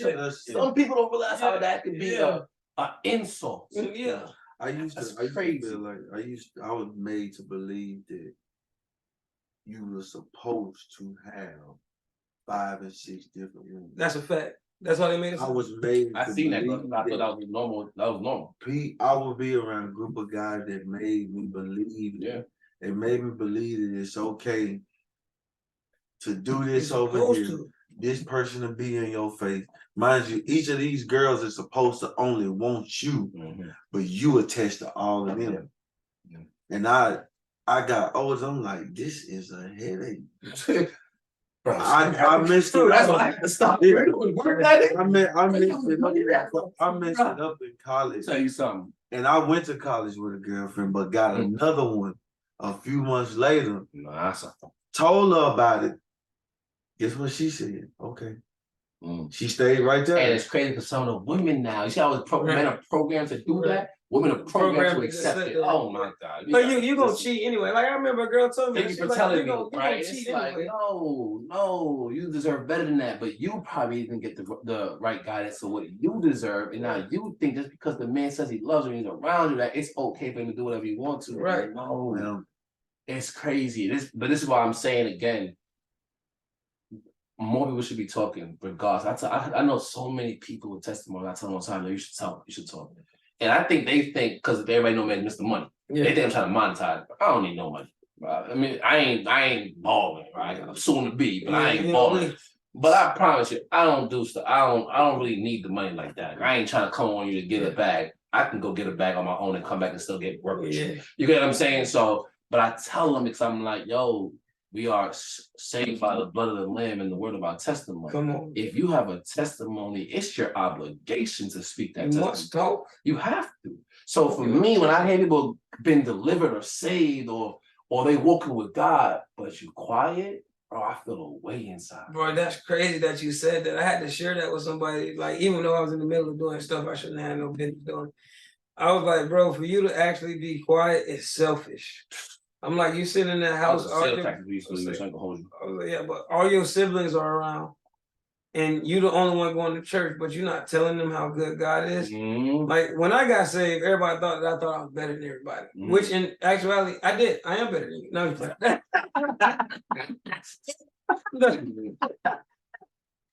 No, Look, you just made at least 50 people check out. At least 50 of our viewers just check out. I can't listen. If you can't listen, I'm just letting you know. Yeah, you can't run with us, right? I mean, it's like this is legit what it takes. Oh. No, it wasn't that I thought I was better than them. I'm legit. First of all, I had to separate myself. Then once I separated myself, I could then come back and tell you exactly what's going on because I was at a place where I lacked. And then, like, I think I moved with my mom, and I had maybe like 2 pairs of jeans, like 5 shirts, and maybe like days. 2 pair of shoes and a pair of socks. I got too much damn clothes, too many shoes. I moved from my mama's house, and I had enough stuff to fill an apartment. And then as I moved out of the apartment, I had too much stuff, so I had to throw some stuff away. Yeah.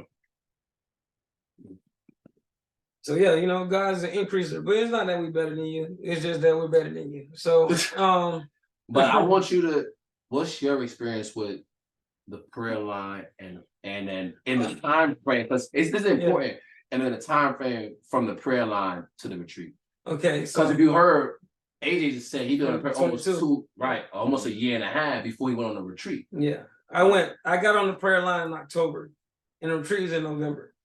And I remember I was so excited to get on the prayer line that BK had to text me aside. He was like, I know you're excited, just be a little bit, wait for a while before you start talking. Mm-hmm. You know, I'm a chronic sharer. You know, I like to get on there and just talk.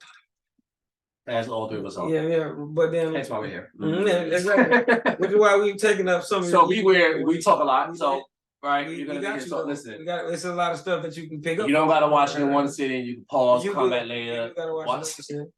Yeah, this is why we're better than you. Don't stop. Listen. Go feed your dog. Yeah, right. Listen to it on your podcast, but listen. So yeah, I was just listening. I was listening to brothers talk about how, like, they're showing up in their marriages and how they're showing up in life. Yeah. And I was like, dang, I need to take notes of this because, literally the prayer. I'm gonna tell you what the prayer line did for me in the course of 2 months, right? Being on there in October and then getting the request to be quiet so I can just listen, so I can hear stuff. And then going to the retreat in November, which is where we all got like this breakthrough. Like Horshawn Bray Boy was like my breakthrough. I was sitting there thinking I was gonna get in one of the sessions. Horshawn is like legit. Like legit. But Horshawn was legitimately breakthrough because the last night we were there is when I finally got answers to what I needed to have answer to. Yeah, man. I remember. So in the hot tub. So right there in the hot tub. And so it was a good time. Yeah. I've never been in the hot tub in the cold. It's not my favorite place to be at in the hot tub. It wasn't though, right? It wasn't. I didn't like it was freezing outside. It was good, but it was I'm freezing outside. Hot tub in the heat. That don't make no sense, but whatever. But yeah, so legitimately, when I was on the prayer line, I was hearing how these brothers showed up in their marriages. What I did was I had a situation where I had the chance to either make or break a relationship that I was really like. I had to go to God about this relationship.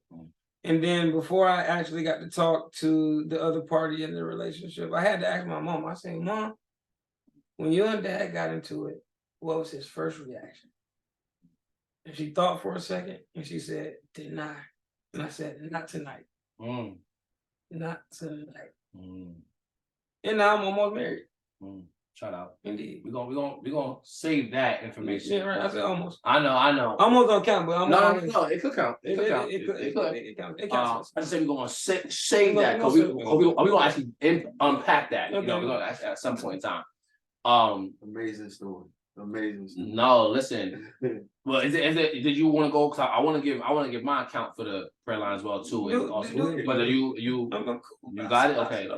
No, I wanted to get it all out because I really like the prayer line. The prayer line from October to December legitimately helped me understand how I'm supposed to show up. It's not how I want to show up, but I'm showing up because me personally, Jonah is one of my favorite characters in the Bible. Why? Because I like to run just like Jonah. I want to go the opposite direction. I want to dig a trench, an ocean, a whole continent between any situation in myself that involves me being vulnerable. Yeah. But because of the prayer line and brothers getting on there and being legitimately transparent about what they had going on, I had to say, I can't run from this. Yeah.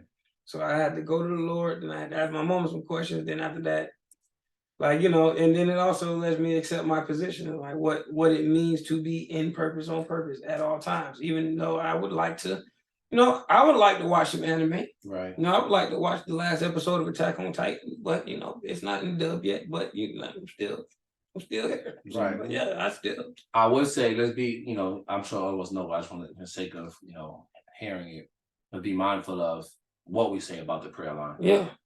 We can talk about the prayer line, what it means to us, but we already know never to speak about what's being spoken on the prayer line. Just because of confidentiality. Yeah, you know what I'm saying? These people don't know these brothers, right? They feel comfortable safe to speak to us because they know us. Right. You know what I mean? We build a relationship. And if they're catching, we met in November. Yeah. December, if I'm not mistaken, right? And then here we are in January and look 2 months tight. Yeah. Right? That's what that this man came from Mississippi. That's what that retreat did. This man came from Mississippi. Sitting in Georgia right now. He drove from Mississippi. But for me, it's similar to DeShawn's story. I'm similar to DeShawn, bro. If I find something good, I want the world, and that's why I go crazy for things. Yeah. Like if I find something good, I was in network marketing. So for me, it's like listen, everyone in the world gonna hear it. I still got lists. I mean, books of people's names and numbers and emails that I'm calling. You didn't experience it before. Yeah. Y'all got this opportunity. Y'all got this opportunity. Y'all got this opportunity. You trying to get money? You trying to get assignment? Like I didn't dig that, right? So if I hear some good news or something good or something that could potentially benefit you, I'm telling the world. So when I got on the prayer line, and it's crazy, I heard about the prayer line about a year before that. Because I'm part of APOC's men's ministry, Things Have Changed. Right. And that's how I found out again about the prayer line from the men's ministry one of the days. But I also heard about it in January of 2023 when I met Ja. Right? Ja is a phenomenal brother. Shout out Ja. I met Ja today. Yeah. I didn't know his wave. I thought he was light skinned when I first heard his voice on the phone. I thought he was a light skinned guy. That's my dog, bro. He's from New York, so you already know I ain't right? That's you already know. That's my dog. Nothing against light skinned people. It's just like when he was talking, like you just thought he was light skinned. Nah, he just got that confidence. You know what I'm saying? Some people they call it light skin confidence because that's what it's called. I'm not saying this, but it's coming up like I was picturing John as a light skinned guy, basically that dark. Right. So with that, he told me about it in January because I met him at a forward event. We'll finish up with that. Yeah. Met him at a forward event in January 2023. He told me, that's no. If I meet you, I want to know who you are. Like not in a way like who are you? I'm like, yo, so what's you about? What's your name? Where you from? Like what do you do? Like I just want to know you. I want to know who I'm next to. He told me he speaks on the prayer line. I heard about it since then.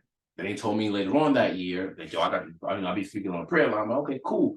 It didn't really click to me to hop on this prayer line. I think I was doing other things in the morning, other calls or other things I was a part of in the morning. So I was like, I can't really do it. Or I don't know. Yeah, I was building a business, so a lot of things.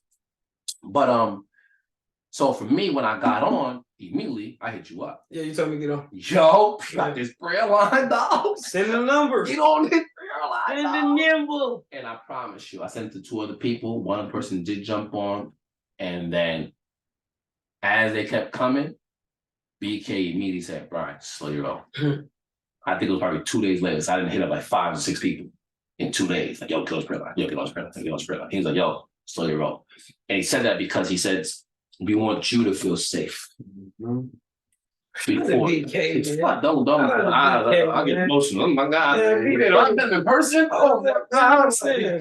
BK, man. Shout out BK checked me the other day. Man, BK. Peace. With the quickness. You know it, right? He checked me. Oh, man. I'm like, heard you. Missed that. I mean, but you missed it. But you know what's going on, Mito. I was under fire. I thought you were still on. I thought you had just kept the phone on. So with that, I get on. I think it was around the same time. I heard you the next day. Same day. Same day. Mm-hmm. So I got in October. We got to the prayer line. Now the dope thing about it is, we don't want you to talk about it because you didn't have money for the trip. Yeah. I want you to really tell your experience. Yeah. I want people to not only understand who we are, but whose we are and what we really mean about this. Legit, God. We have to God. God is legit the orchestrator of my destiny because I don't have. No fun. I had absolute zero. Like I had God sat me down legitimately in September because I had told him I wanted to start working in May 30th this year. Actually, I said I want to start working May 30th this year. God, I have not worked at the job that I said I want to start working at and since September 11th. I had a foot injury, had to have a surgery on my foot, and then after that, I almost died 2 days after the surgery, which is okay. And then I got to the hospital 2 days after that. And then Brian and I did Next Level Speakers webinar, like the webinar series for like 3 days. And then he asked Jeremy, yeah, you know what I'm saying? He's like, Jeremy, are you going to be at the meetup in Atlanta? And then Jeremy said, yeah, I'm going to be there. I knew he wasn't going to be there. Did I tell you? From his response, I knew he was going to be there. Yeah, if I don't travel, you ain't. Yeah, I was like, come on, bro. You're going to be, you're not coming. That's not. But we started mapping out the trip to come to Atlanta around that. You know, like trying to get a scholarship of some sort to get into the Next Level Speakers Academy. And when it was coming close to time to buy the bus ticket, I didn't have enough funds to buy the bus ticket. Brian is a harasser of men. I know Jesus said he's gonna make you fishers of men, but Brian is a harasser of men. Brian get on my nerve when it comes to doing certain stuff. Cause the man called me when I'm about to call him and say, hey, bro, I'm not going to be able to come. So it's over with. Like, don't just forget about it. I'm going to stay down here. I got to go to work. He was like, yeah, no, I'm going to buy you a bus ticket. And I'm sitting there like, wait, but I need to make more excuses. Why are you calling me? I'm not ready. I need to make my excuses still. And he hung up my phone. He was like, all right, I'm going to buy the bus ticket for you. Click. I was like, can't stand black people. Boy, one thing about black people, they don't never want to listen. And so then 2 days before it's time for me to get on the bus, we get somebody drops something in the group chat. Sam Akoff drops the. Shout out Sam. Shout out Sam for that. We gotta shout out Sam for that because that was Sam. He was pivotal in that movie. Sam drops. So we gotta shout out Sam. Sam drops in the group chat. There's gonna be a speaking contest in Atlanta from the 19th to the 21st. So of course, me and Brian being who we are, we're like, yo, bro, it's a speaking contest. It's a speaking contest. And we do. So this is what we do. We'll kill time by going to the speaking contest. And then we'll go to Jeremy Anderson. Right. So then I hit up Sam. I'm like, yeah, you know, this and that. I ain't gonna be able to be there all 3 days though, you know. So then cause I'm coming up on the 19th. I know it started 19th. Sam hit me back, it's all good. You may not be able to place or compete for the prizes. So yeah, but it's still gonna be $100 to get in. I was like, ooh, I ain't got the 100. So Brian, being the finesser that he is, I don't like that term. Brian being the hustler that he is. Okay, we can go with that. Brian finagles.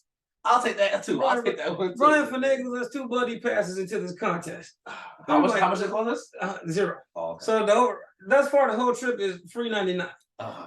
So I get to Georgia and like we do the first day of the contest, which is really the second day. And me and Brian, we go up there. We like. Hold on, run back. You filled out something. Bring that up. You did a form fill out that was wrong. Okay, Brian is a harasser of men, like I was saying. And so Brian asked me to fill out the form. So I'm filling out the form and it say, hey, do you want to speak? So I'm associating speaking with the $100. So I put absolutely not. And then I turned in the form. So Brian, being who he is, called me to get on my nerve. What up, bro? Yo. Yeah. Did you fill out the form? Yes, I did. Did you put that you wanted to speak? No, bro. Go back and refill out the form. Get off me. Get off my phone. That's what we did for. Yeah, so then I had to go back in and refill out the form, say, yes, I want to speak, whatever, and get on my nerve. And then after that, I get on the bus. And then we go up there to do the first day. You know, after we get up, so me and Brian, we write our name. Our names are the last 2 names on the list. Brian writes his name before mine, then I write my name. My name is the last name entered in the contest. And we do the first round. And me and Brian legit went up there like freestyle rapping up there. Like we didn't have nothing put together. We had nothing that was no speech and no sleep because I got on the Greyhound. I'm gonna throw a lot of shade on you, Greyhound, right now. You should know better. They might cancel us. That's okay. Nobody cancel culture is big in this. If you know better, you should do better. My mom used to work there. Y'all should not still have the same conditions and confinements since 1995. All right. So we up there on like 0 sleep. We get through the first round, and then like me and Brian, we sitting at the table about to fall asleep. And I'm like, Brian was like, "Yo, bro, we getting out of here at 5." I looked at him. And it was supposed to go to like 8, I think, right? Yeah. Brian said we leaving at 5. I looked. I said, we leaving at 4:30. I co-signed the mess out of that. And he was like, I like the way you think. I said, bet. So I went to the bathroom and dropped off a load. And then when I came back, the cameraman was high-fiving me. He said, congratulations. He said, man, congratulations. You made it to the next round. I say, huh? He said, yeah, you made it to the next round. So I run past him. And Brian's like, yeah, my boy, you did it. You made it. I'm like, bro, we supposed to leave at 4:30. He was like, you know what I'm saying? Brian's a harasser because instead of encouraging my nonsense, he's just like, we got day 2 today. yeah, he was like, We did day 1. We did day 2. So right, so they were morning. Right. So people were already there with their speeches prepared and everything. The day before. You're right. And we came through. Well, Brian didn't make it to the next round because I don't know why he didn't make it to the next round. I know I didn't make it. That's not my time yet. It's not my time yet. But I went in and like, so 16 people made it to the second round. You number 1, I'm number 2. You know, you try to be number 2 and you look at me to be number 1. But it's really you number 1, I'm number 2. But you be playing you don't know your role. I know my role. Oh, okay. All right. My role is to play the background. But so we did. So like they made us stay there for that whole night, legitimately for us not to go, for me not to speak on that night. But I already had the idea. It was okay that I didn't go that night because I didn't have what I wanted to speak on anyway yet. So me and Brian run to Walmart, get some groceries so we can go eat because we couldn't afford the $100 pack. $100 they came with. They were eating good. They eating real good. So we went to go buy some Hot Pockets, some pot pies. We went and bought all the stuff that we made some sandwiches. Oh, we bought sandwiches in the bag, dog. We had sandwiches with some goldfish. Come on, bro. And when we woke up, bro, me and Brian got to the house. We was like, yo, it's like midnight. We like, yeah, bro, we're gonna get up at 6 o'clock because it's gonna take us like this much time to get ready. We're gonna be out the door by 7:30, so we can get there by 9. When we went to sleep and we woke up at 7:16. Which means that now we have about 5 minutes to get ready and then like 3 to get on the road. So really we got a total of 8 minutes. But when I wake up that morning, I just feel the Spirit of the Lord so heavy on me.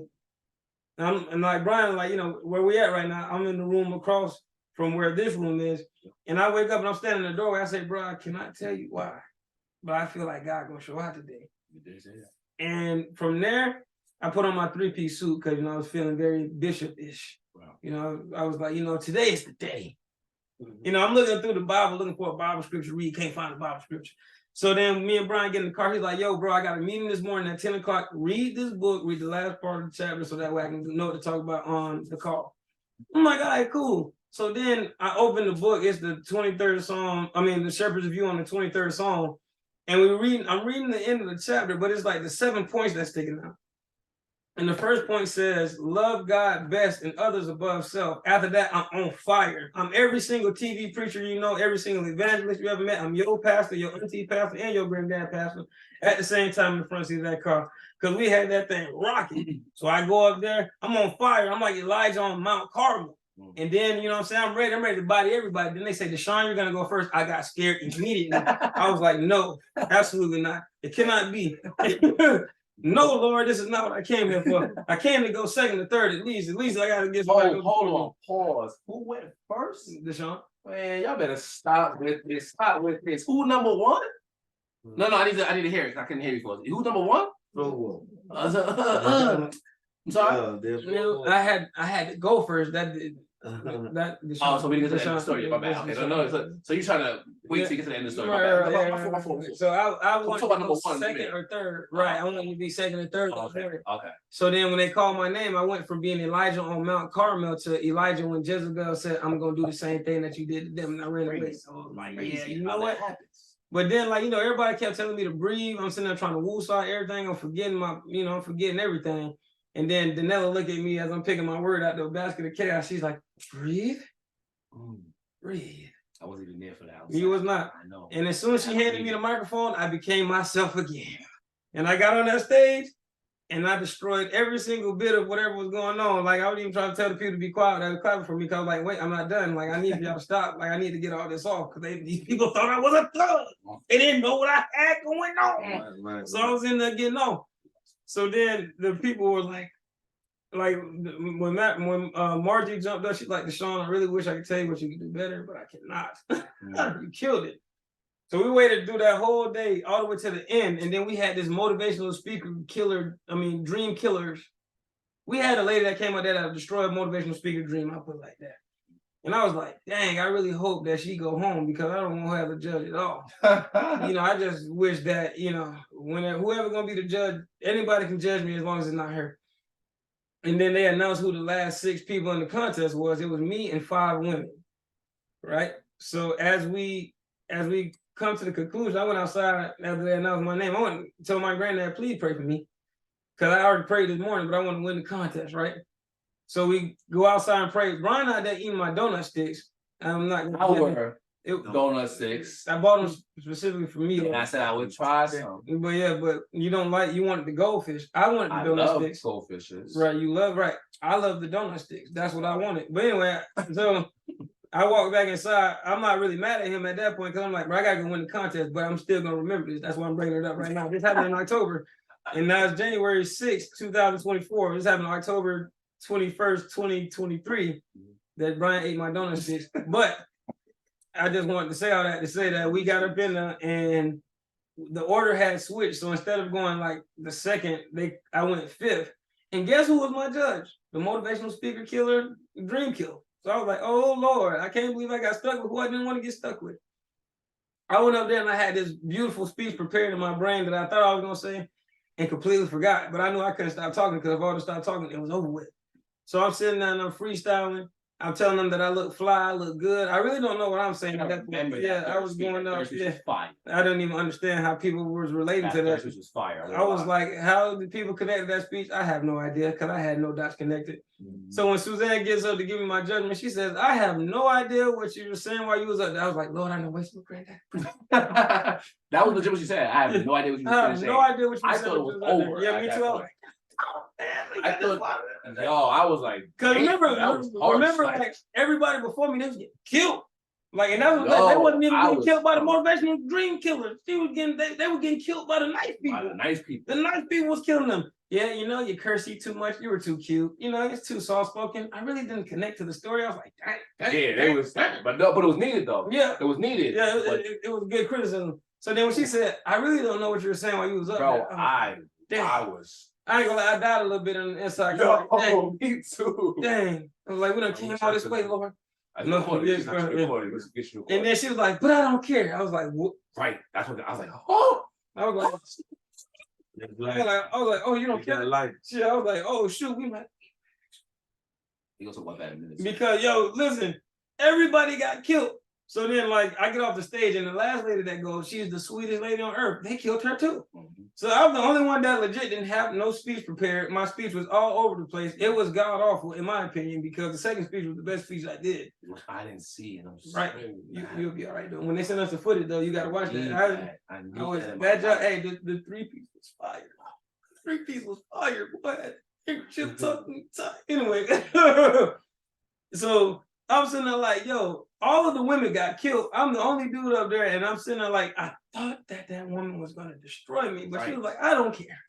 She was like, you need to charge 10 people in here $1,000 to do what you just did up there. Yeah. I was like, word. And I tried to get you to do that. But we didn't yet. Yeah, I'm still working on that. Because what you got is different. Yeah, is it $1,000? Right. Like, anyway. Unshameless plug. Yeah, unashamed plug. Unashamed, there you go. Unashamed plug. If you want the sauce. I want to pause real quick to say something about the first day. About the first day. Oh no, the first day for us. Second day. It's crazy. Because you're about to say it, that's how to say it. I felt like we moving in the spirit. That's why sometimes when I fall, I be so disappointed because I'm truly here for God. Yeah. So when I fall, I get so disappointed in myself. So I'm like, bro, what do you do? You know you with him. Yeah. You know you and him speak. Yeah. Because what happens after I say certain things, right or wrong? The man telling me I was being too humble. Hold on, not that yet. We don't get there.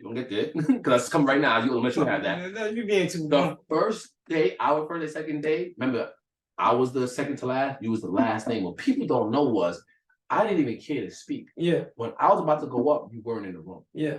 I was texting your phone. He did. He texted my phone. But I walked straight in. After that text message came, which is so funny because like he was in there talking. I was ready. Harasser of men, bro. If you would have gone that far for free and not perform, you'd have had to box. Yeah, you'd have to go to the ring, bro. So I'd have been heated. I knew what was going on. I was walking in. Oh my God, bro! I was looking around, and then finally when they called my name, I see you come. I'm like, this boy don't even know. I was like, hey, listen. And I went up and did my thing, but I want to say that because from the beginning, I felt there's a reason why we had to be at that. Yeah, I didn't know what it was. I wasn't that cool with God yet. Me and him didn't have the direct conversation, but he's like, no, I need y'all here.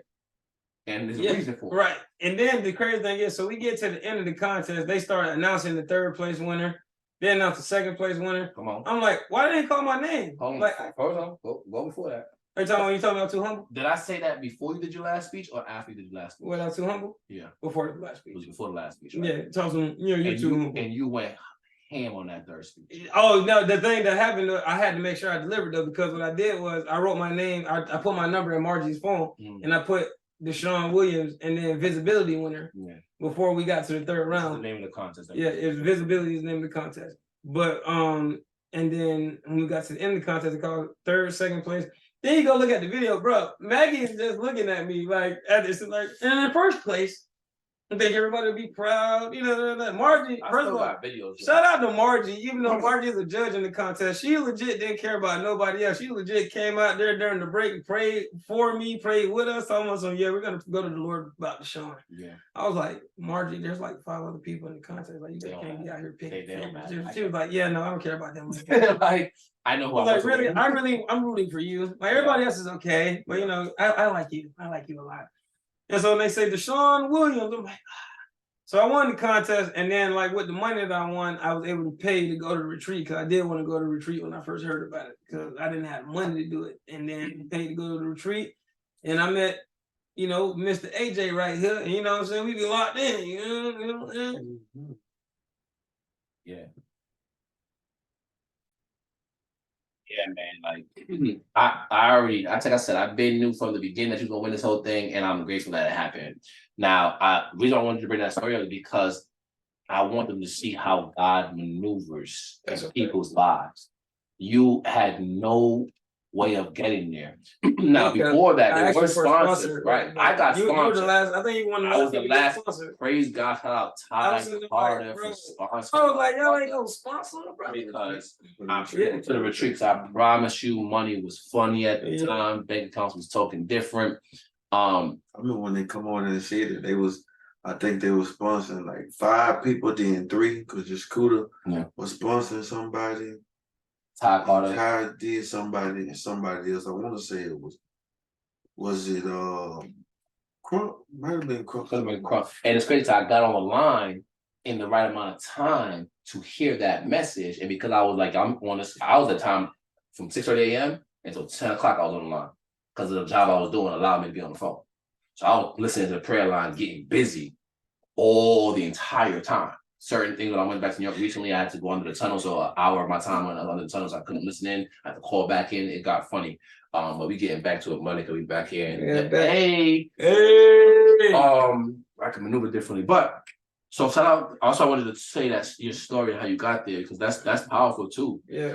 Because sometimes 2 things about that story is powerful. You wanted to give up twice. Yeah. Yeah. Right. So I would say take away from that your circle. Because I could have been someone I'm like, oh, you don't want to go? Yeah. All right. I guess next time we'll figure it out. Harasser of men. And then that's the crazy thing about it too, because I love that title. I'm taking that title. Harasser. Man, go make sure that you're gonna do it's gonna be annoying. They're like, I can just be out here minding my business. It's like, bro, just leave me be. Just let me binge watch whatever I want to binge watch right now. But the harasser of men in you is what really made everything, like, put everything in motion. Because it's crazy, because the reason that I came to Atlanta wasn't the reason that I came to Atlanta. The first reason that I came to Atlanta was to meet Jeremy. Which you didn't. Because he did not come to my show. Which I knew. And you know, I told you, I heard it when you said it. But it's all good though. Like I got what I needed to get. I got what I needed to get. I got what I came here for. And that's another thing. Sometimes you think you're going for one thing. Yeah. Don't get blinded by what you're looking for. Oh, yeah. You miss what God is doing. I preach that on the record. That's why I had to put a 3-piece on. I had to because make sure you came for one reason, but God gave you something else. They had to feel me. They had to feel my wrath. Oh my God. I was like, oh, y'all gonna let me into the second round? Yeah. Okay. Yeah. I got something for you for the second round. Yeah, right? Yeah. You want me to speak in the second round? Okay. But so I love that, and for me as well too. Like, yes, I could have put it on credit card, but I was at that point living off credit cards. Yeah. Right. Like, legitimately, and still somewhat like, you know, I like to be very transparent. You're gonna learn that about me, because when life does change, I wanted you to know when it wasn't good. I don't want to come in here and try to act like I'm a glorified this person, that person. I get all this. No, that's not my case all the time. Right. So it was gonna be challenging for me to charge that 200. Right. But in reality, God, I used that 200 for something else because we was able to put gas in the car. We was able to get food. We was able to do whatever we needed to do to get to the mountaintop. Right. And that would have been 200 on top of. Almost had a deer running to us going to the mountaintop. Right. So it was like I knew I needed that too, but I knew I couldn't afford to put it for that specific reason. I knew I still needed to have that too. But once I didn't have to pay for the ticket, I'm like, oh, I could let this money go free now. This money is free now. You can use this whatever we need because I got blessed. You get what I'm saying? But the ride up, I think was, oh man, the ride, we was late. Supposed to have been there. We left wild late, which was right on time though. But I think the ride up too was like impactful. Very impactful. Us anticipating what's going to happen, us taking that 5-hour ride together, us worshiping. We worship every time we get together. Yeah, you already know. We don't really listen to other music. It's straight worship music with us. Like I don't care how we look, how we act, how we sound. Like we spiritually ignorant. Yeah, like if you come around us 6 o'clock in the morning, 7 o'clock in the morning, just know we blasted spiritual. That's what I'm saying. Like it's getting real. Y'all better be ready. It's getting real. But for me, as soon as I walked in, and I remember Charles Irving saying that. He said, bro, when I see you, I still seeing you were trying to be accepted. You're just looking for a place to be accepted. Like I see you trying to see if you are welcome. Yes, you are authentically you, but after you're authentically you, you still look around and see who accepted you. That's what Charles told me, which is very accurate because I'm gonna always be me, but then while I'm being me, I have to look around and say, am I being too much? I'm gonna do it anyway. But I just don't care. Right. I had to learn how to be this outspoken person because I was very shy at one point, and I let people manipulate me, and you know what I'm saying? So I had to learn how to, I'm gonna be me, and if you don't like it, cool, you just let me know we don't need to be around each other. That's fine. I'm okay with that, right? So when we get the ride up, it was phenomenal. When we got in there, I didn't know how to, for me, my personality is I'm cool, but I've seen a lot, I've done a lot, I've been through a lot. So sometimes I don't know how to genuinely just be. It has to be calculated in my head. So if I go in and I read the room, I peep certain things that someone that didn't have my past wouldn't be looking for.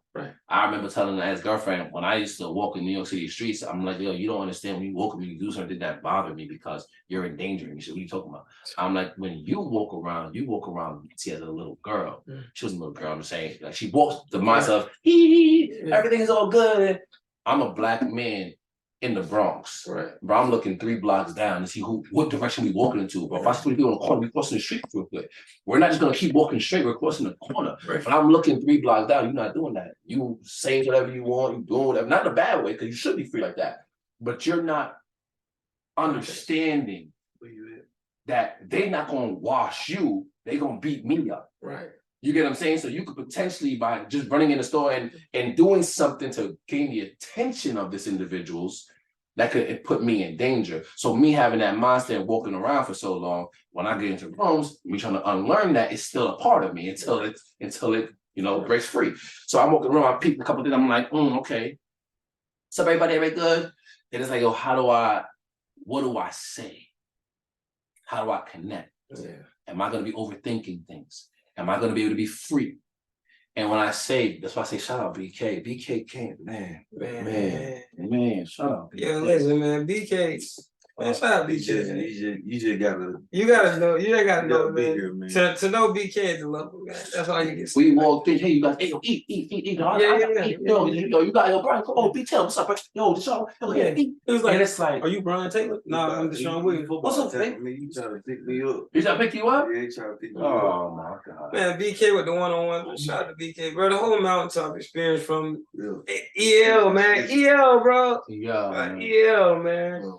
And then getting to meet them, and that's another thing that why I love about the trip. We didn't just, because we were new. We heard their voices, but we got to put a face to their name. So now when I'm on the call and I hear people talk, I know you. I know how you move, I know how you think, I know how you operate, I know what you look like, so I receive you differently. So now this call, it's so much more. And what we said, we'll talk about that probably in the next episode about what we're doing right now with prayer. All 3 of us is kind of crazy, right? have a whole set ready for Thursday coming up. Oh yeah, I'm ready for Tuesday. Don't super listen. ignorant, Listen. super ignorant energy. Nah, I told you he G-checked me. I'm coming 24. different. Yeah. I'm coming different. He G-checked me. I'm coming different. I might have to switch up. Man. I gotta come like super. Man. Yeah. After you too. Yeah, man. Yeah, I don't know what I gotta figure out yet, but I gotta figure out something though. Yeah, just start reading. So for me, the biggest thing about the mountaintop was a safe space to cry. Yeah. You did. A safe space to cry. I remember BK doing a prayer. Yeah, he was shouting. And he shouted. The first words of the man, like, help me. Oh, what? Yeah. Help me. I was like, dang. Bro, the moment his voice came out in that tone, I broke. And I remember DeShawn coming behind me and putting his hand on my back, and I'm just breaking. Yeah, my dog losing it. It was over for me. I mean, whatever I was dealing with, I was trying to hold and still trying to be like, I'm good. It was like being Mr. Funny and laughing energy. All of that ran off. All of that ran off. I had to go outside, bro. Yo. When we, he did the hot seat. And it was just, talking about that hot seat. It was certain parts of that hot seat that just. Yeah, I was like, bro, I was not ready for this. Nobody was ready for that, but we here, so we gotta soak it up. We gotta take it in because we didn't have to. We chose to. Yeah. Because you could have removed yourself from the room the entire time. Yeah. But after that, I just had to take a moment outside, man, because I was like, golly, like, when you want these things, not saying you want what other men have. Yeah. Neither of us are married, but this man said he know what he gonna do. Yeah. He know how he coming with it. Not to a T also, not to a T, it's still different, but just the fact that he wants it, I want it, you want it, and we see other people that got that, but they got it. Like I broke down the other day, a couple weeks ago, and I said, what needs to happen is the OGs, the people that what people don't realize about our age is we are wanting the stuff that y'all like the marriage, the kids, the house. We want it. Listen, now, Mr. But we don't. This table you about to go to deep. Right, but what I'm saying is we want it. But people gotta understand where we at in our place. It's hard for us to get it when we having to go through this. We got to go through all these hoops and hurdles with these different people, but y'all the ones that seem to got it right. It ain't perfect, but y'all got it right. But not even that. You know what I'm saying? They heard our story. We ain't have no guidance for them. We ain't know what it looked like. I think you said your grandparents has been married for quite some time. Yeah, every year I get older, the same anniversary they get. So that's probably a good. That's you have something. I don't. My mom and stepdad, they've been married. I don't know how long. Maybe 8 years, maybe 10 years. I don't know, something like that, right? But it was they had their ups and downs. I can't say. I'm really trying to think, quickly. But I can't say I have a guidance or a role model of what to look like. And I would say that I wouldn't say that my grandparents being married is like my standard because oftentimes I didn't see all the way how their marriage looked. Mm-hmm. Like, cause there's some stuff that they be telling me, I was like, dang, and the stuff that I see now, is, my grandmother is a great help to my grandfather, and my grandfather is all the stuff. So all the deficiencies that my grandmother has, he helped that, and all the deficiencies he had. And that's what I relate. That's what so I wouldn't say that. I started seeing that as an adult though. I didn't see that growing up. Okay. Yeah. So I said, I'm piggybacking on what you're saying. Yeah, we want that. We see. We see it. Well, because not all of theirs is good. Yeah, we know that. Yeah, but we see the work they're putting in to either get back right or to deal with what's going on. Mm-hmm. We see the healthy behavior of how to handle it. Because we know most men do what? Let me get this bottle. Yeah. Let me get another shorty. Let me just get a bag. Yeah. Matter of fact, close my heart out to the world. But we don't see that on this line. We see men dealing with it. Yeah. In the mountaintop, we see men dealing with it. But it gets to the point where every time somebody say, my wife, I almost cry. Yeah. Because it's like, you don't even, when you don't gotta acknowledge her by her name no more, and you can say my wife, you made it. To me, you made it, bro. And I don't. A lot of times I might take it deep, but I can't help it because it's like that's where I'm trying to get to. Even though they stuff what they talk about, it might not be perfect. I don't care about that. If you don't got 100% right, you got 88. You had 9. Some of y'all got 90. Some of y'all got 90, but you're not gonna admit it because you humble. But what I from on my side, I'm looking like, wow. It ain't even a picture that's painted. I can see you. I can see you and your family, and you in the frame. But it's like, how do I get there? I'm not trying to be like you, but from what I see, and my mom and daddy was never married. My daddy messed off. My mama met a guy on Facebook, and she was with him, and it messed me up. Yeah. But I'm trying to have something. And I don't want to ever. I don't ever want to do when I get it. I'm keeping it. I don't want to mess up. I don't want to mess up at all. Like I ain't nobody finna deal with all this. Not ever. On the strength of my soul. From Florida to Louisiana. From Florida to Louisiana. Dude, Mississippi to Georgia. You already know how we rock. That's like a rap song. Sorry. Exactly. I might write it down. I need a heal in my soul.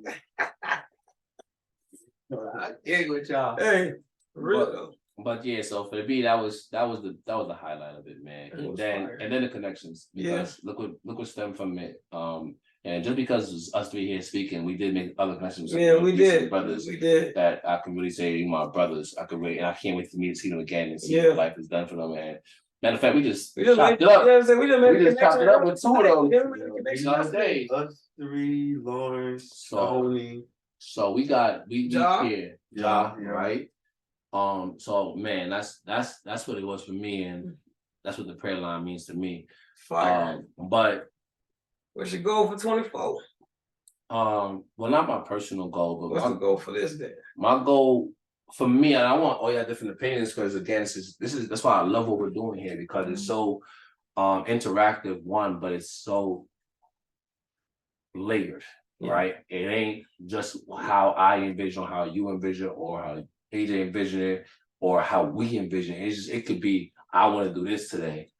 DeShawn threw this idea out there, so we're gonna run with his idea. That's what AJ do. It's just it's just like, yo, where do we want to take it? And I felt like I think, you guys can see what you got from us, from who we are and how we speak, and how deep we plan on going with this. But in reality, for me, Brian Taylor, Mr. High Energy, I want to show how good God is. Amen. I want that every word that we speak, all of our stories that we tell, that at the end of it, you realize, man, if God can do it for them, why he won't do it for me? Why won't he? Yeah, he will do it for me.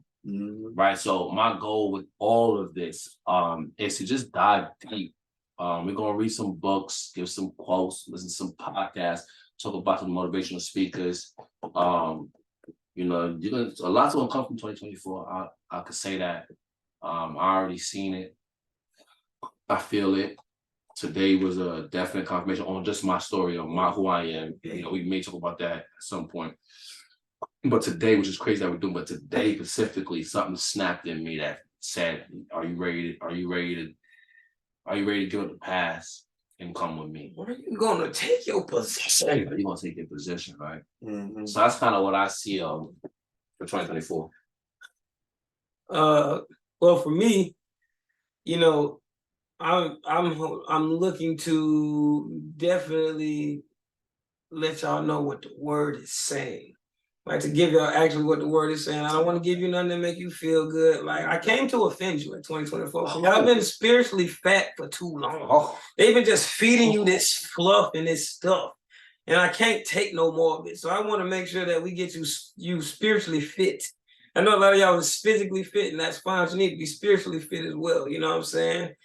And I'm hoping that through this platform, we're able to have dialogue and actually explore what the word says. Because also we're doing Bible study on Wednesdays via Zoom. Unashamed plug. Unashamed plug. Unashamed plug. We'll throw the link. The link in the description. Wait, what that's the days? name of it? Wednesdays at 8 p.m. Eastern time. Truth in the Word. Yes, we will let you Truth in in the Word. if you want to be a part of the Truth in the Word Bible study that we created. I get the spiritual. Not get the spiritual. There's a spiritual oasis. How do you say it again? Unashamed. Unashamed plug. Unashamed plug. Unashamed plug. I didn't know that. I didn't even know that. I love it. Now. No, they always say shameful plug. I know unashamed, but I'm not. You're like shameless plug. No. Unashamed. Unashamed. Unashamed plug. Go. Yeah. So my whole thing is to, honestly, this is year 10 for me, like I keep saying. And I've been teaching for a while, and it's not me that's doing it though. It's just whatever God is telling me to do and to share with the people. That's what we're gonna do. So right now we're in Genesis chapter 4. By the time we drop this, I don't know when it's gonna drop. We're probably on our way to Genesis chapter 5. But y'all need to come in, and we tell the truth. We stick to the truth. We're not moving from the doctrine. And it's not to make excuses for what was done in the past. It's legitimately to have you learn actually what's in the Word. We don't want you to sit there and say, I don't know. No, we actually go in there and we dive, and then we have a conversation. Then that leads to connection outside of that. Because right now you only see the 3 of us, but there's 5 of us here, and this is all connection that stems from the Bible study. And it's a phenomenal thing that takes place when we're all able to grow together. Mm-hmm. For me, on my goals, man, is I gotta stay. I'm staying connected to the source, but also I'm staying connected to his outlets. This is the outlet, the prayer line, and we just went to forward. Shout out to all of that for volunteer. I'm doing some hyping I ain't done before. Since I played sports, but I gotta stay more into. I gotta step away from working all the time for this, and get to God, so God can give me this. God, I need to step away from a lot of the working to get that message from Him, so He can bring me this, because I sit up, I gotta work, I gotta do this, but I couldn't have missed this. I told y'all I'm taking off. I was supposed to only be out Friday and Saturday, but then I said, no, I need to be gone. I can't. We dealing with a lot at work. It's homicide. It's this. People doing this. People stealing cars. This and that. Hey, I got to take a break. I'm gonna have me another one. But at the same time, man, it's staying connected to this, bro, and just, bro, y'all too with the books y'all seen. I think I done bought. I want to say maybe 5 books now. You're messing with us. I gotta get the other ones too. Yeah, I ain't read them, but I'm just. It's something about having them right there. Like, jacking people. Wow, I feel like something. I definitely gotta get this. I definitely gotta. We is hijacking people's lives. So for Ford, I actually finished this already. This is a phenomenal read. I have the audio book of this, and I have the regular book of this. This is a phenomenal read. I highly advise getting this book, and I say that because it puts you inside E.T.'s life. We hear his story, we know what he's been through, but in this one, like you always say, AJ, he coming raw with it. He coming raw. Like you gonna know what he been through. You gonna know what he had to overcome and how long it took and what. It's good. And they're gonna be saying that's what I love about what he does now. And I aim to be like that too. Not just make you feel good, but then give you some tangible steps on how you can change your life the way he changed his. And that's what's important to me. Like, not just making them feel like, yo, that was amazing. Oh my God. We leave them. Okay, what are we supposed to do? Oh, well, let's go back to the old us, because I don't have nothing new to go off of. You feel me? What's his quote? Make the rest of your life. Make the rest of your life the best of your life. Make the rest of your life the best of your life. Yeah, so for this I remember we was hyping it up, AJ. Was it everything or was it more than we expected? Good question. I feel like it was more. Mainly because bro, when we walked in, like the pre all of it, like the hype and that, I jumped out of my quote unquote element, but I can be like that. Yeah. But bro, walking in, because I went to the bathroom and I heard him talking.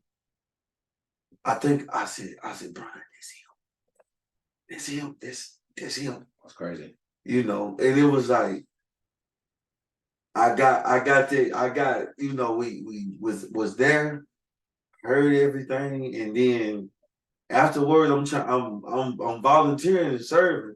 But I'm looking down and like, is he gonna come through here? Where, you know, I'm not trying to be, I'm not the male groupie, but this is somebody that I don't care if I see LeBron, which is my favorite. Indeed. I don't care if I see Ray Lewis, anybody. But if I see ET, it's different. Bro, I got.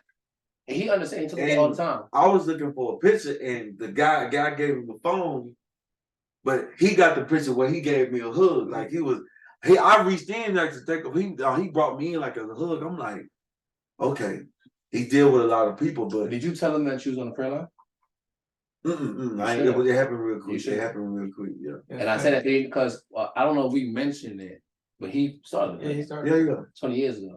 I think it's so interesting that almost everything that we touching legitimately everything outside of my conscious when is ET. Yeah. Like legit. Yeah. And I would say not really, because you got the invite through Next Level Speaking. Yeah.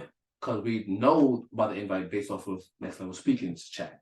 Next Level Speaking is Jeremy Anderson. Jeremy Anderson and them work together. Right. So it's in that realm. It's in the realm of these individuals. Wall Street Chapel. We met with Wall Street Chapel.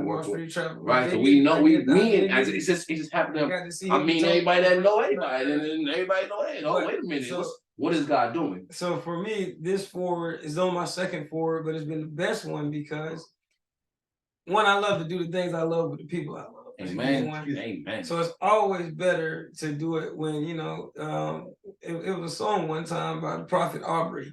He said it's good to make it better when your people make it with you. I'm about to say it's Aubrey. Oh, this is bad. He's so dumb. But it's a beautiful experience because where I'm at right now, like I was walking for so long by myself. Like I met other people who said that they wanted to walk, but then like, you know, it's like they fell to the wayside and then I got lost in it. And then two, like I'm gonna save that part for another time, but just know that's good. Like when you're doing it with people that you love, like, that's all that I can say. That's us, yeah. Because you know what I'm saying, it's different. You already know. It's different. So I think like the energy in the room this time for Forward were just us bringing the people in, you know, bringing them through the door, all of the chanting we were doing, all the praise and worship that we had. Everything was just, I don't know how we gonna top this. I don't know. Jesus have to come back to top this like that. I'm pretty sure it'll be top. But I'm saying like for this. So this is my second forward, but this is like the first one that I enjoyed the last one, but I enjoyed it. Like I had great joy in this forward. Mm-hmm. I'll tell you guys this. It gets better. Oh my gosh. I've been doing forwards the top of 2023 every month. It gets better. Because I don't know if you guys see when I walk in the room, I know people. Yes, you do. Everybody is expecting you. Everybody. Yeah. I was like, but I told Kendra before you got there, I was like, yeah, Brian can take up like 12 more levels. Yeah. And then after that, you know, you introduced me to what's that lady? One that was green with us. That her son is like outside. My sister Charmel. Charmel, yeah, her son is crazy too. So that's my guy. That's my guy. Not only do we get 12, we get 24. We got 24 for 24. No. So can you do something for me? Can you do something? I'm saying that's not I was up there. I put it in big. Yeah, 24. Can you do something? Do something. Do something. But I say that because I'm genuinely telling you it gets better. When you really start coming, and it's a point where you go in and every here getting to see you, because now I don't just go to Forward for the volunteering. I go and fellowship with my people. Yeah. Right? I get to go in there and say, I ain't see you in a month. Come in, man. Yo, everything good with you? Yo, what you been up to lately? Why we not talking more? You live in Jordan. What? Oh, you traveling? Okay. When next time you go? When you get that level, now when you serving, you serve different. Because y'all can imagine, you was outside, right? Oh, You was yeah, inside. at the front door. So I felt that to be able to know someone next to you and get hyped with. Yeah. Now, when you know everybody on that line, it is different. Yeah. Because y'all feed off each other now. Yeah. Now you see what I'm saying? So it gets better, and then it just becomes a family. So I promise you, it gets better. Oh, let's go. Now for me, which I know, they hit different. Today was the first day I was actually dealing with something deep in life. So I showed up to serve, but they advised me to sit and take the message. They said, we see it on you. We know what's going on. Soak up this message. We don't want you to do anything. We want you to be able to embrace everything that's happening, from the music to the ambiance to the message to afterward. We don't want you to serve today. We need you to be whole. And for me, that hit different because it showed in what people said to me. And so I got text messages like, yo, just know, like, yo, like we love you. Like, just know, like, yo, we here for you. Just know, you gotta call me this week. People that tell me, yo, before today's over, take my number. Text message, call me anytime this month. Like, to know that they care. I seen today how much they genuinely care about me. You see what I'm saying? Not like, oh, we appreciate you serving, so we're glad you're here. Like, yo, we don't even need you to serve. We appreciate you. We're glad you're here. So for me, this one was a very emotional one. Yeah, and the message hit. Like I said, it broke something in me to the point where it's like, y'all, are you done going back? Like, sorry, you done going reverse, right? I can't even say the word. I gotta say it. Right? Cussing on the video. On the damn, my bad. My bad. They gonna bleep that out. Yeah, we're gonna bleep out the B word. The B word. But yeah, man, it spoke volumes. For those who don't know what we're talking about seeing Eric Thomas in Atlanta, Georgia, once a month, every month for the entire 2024. You know, you'll see some stuff from us. I don't know how we'll be able to get the information in there, but it is once a month. You know, Go on Eventbrite, look them up. Go to APOC Ministry, look it up. They'll tell you when they're going to be in Atlanta, Georgia. Guys, this is a free event. I'm not really here to do this, but I get offended. I'm in. He always say, like, "Are you down like 4 flats?" That's his line. Like, I'm in the APOC to the point where it's like I get offended when people tell me they don't know who ET is. I really get offended. Like, y'all gotta see me in the streets. So people, I say, you know, ET. I've seen that. Man, what do you mean you don't know? Now I gotta sit here and talk to you and educate you on who this man is. We sat outside one time. I was like, bro, this is really deep. Like, this is almost too deep for the intro. Like, these people, bro. Like, that's somebody they're too deep for the intro. Yeah, I love that song too from J. Cole. So it was so powerful. I hope to see more people there. It was a free event. Just to be in his presence, to hear the message is amazing. But one that's free that you don't gotta pay for, it's like God telling you to show up. Come on. Right? It's like God saying, I made it free. What more do you want? Just come on. I couldn't go as a spectator. I'm never going as I know. Once you start serving, it's different. I mean, when you serve, it's over. To serve at your first one, you will never go and spectator. You'll never. Why would you? You couldn't. It don't make no sense anymore. And I listen, y'all come as spectators though. Right. My spot. I'm not giving up my spot for y'all. Y'all go spectate like y'all supposed to. And I'm, this is why we're better than you. Look, the last 30 people that was on, they just checked out. The last 30 that was watching, they just checked out. It's over. Nah, it's like, but it's all love. But guys, man, this was phenomenal. It was fantastic. Like, I feel like therapy session. I was about to say, dang, I didn't even know I had all that on me until I started talking. Why we started talking about this? Yeah, it's gonna get. I know you guys. So I know you are capable of it, but it's gonna be some hot seats here. I mean, it's gonna be some uncomfortable conversations. We're not gonna go. We're gonna be respectful to, we always ask, are you comfortable going this deep? Are you like BK that you respected them? Are you okay to answer this question? Let's do it. Because I feel like there's truth in our transparency and there's truth in our pain. Right, there's healing heart. There's truth in our transparency and there's healing in our pain. If I was able to slide in and I took a dump during the contest, I'm pretty sure. You're pretty sure you come. Yeah, I'm about to say anything. Any last words, brothers? Any last remarks? Anything that you want the viewers to know? Take my glass off of this. Okay, this is a shameless plug. We do that. No, it's unashamed. Unashamed. I'm gonna let y'all go. I'm just saying. I mean, bro, you can't, it's either you want something or you don't. When I say you want something, it's either you want God and you want everything with it, or just keep doing what you're doing. Stop pokey. This man told us today, he said, some of y'all need to delete how so far I did this one. Yup. I started deleting numbers immediately. But we ain't, it's because it was even there. Just you need to swipe left, red button, swipe left, red button, swipe. You need to do that. But it's stuff that he said that he don't know me, but he know what goes on. It's stuff that we gotta let go. But I'm gonna say this, bro. When people go, when people say they get their life to Christ and they just because when people know what you used to be, or they know what you used to be, they love to say, "Oh, well, he all into the church now, this and that."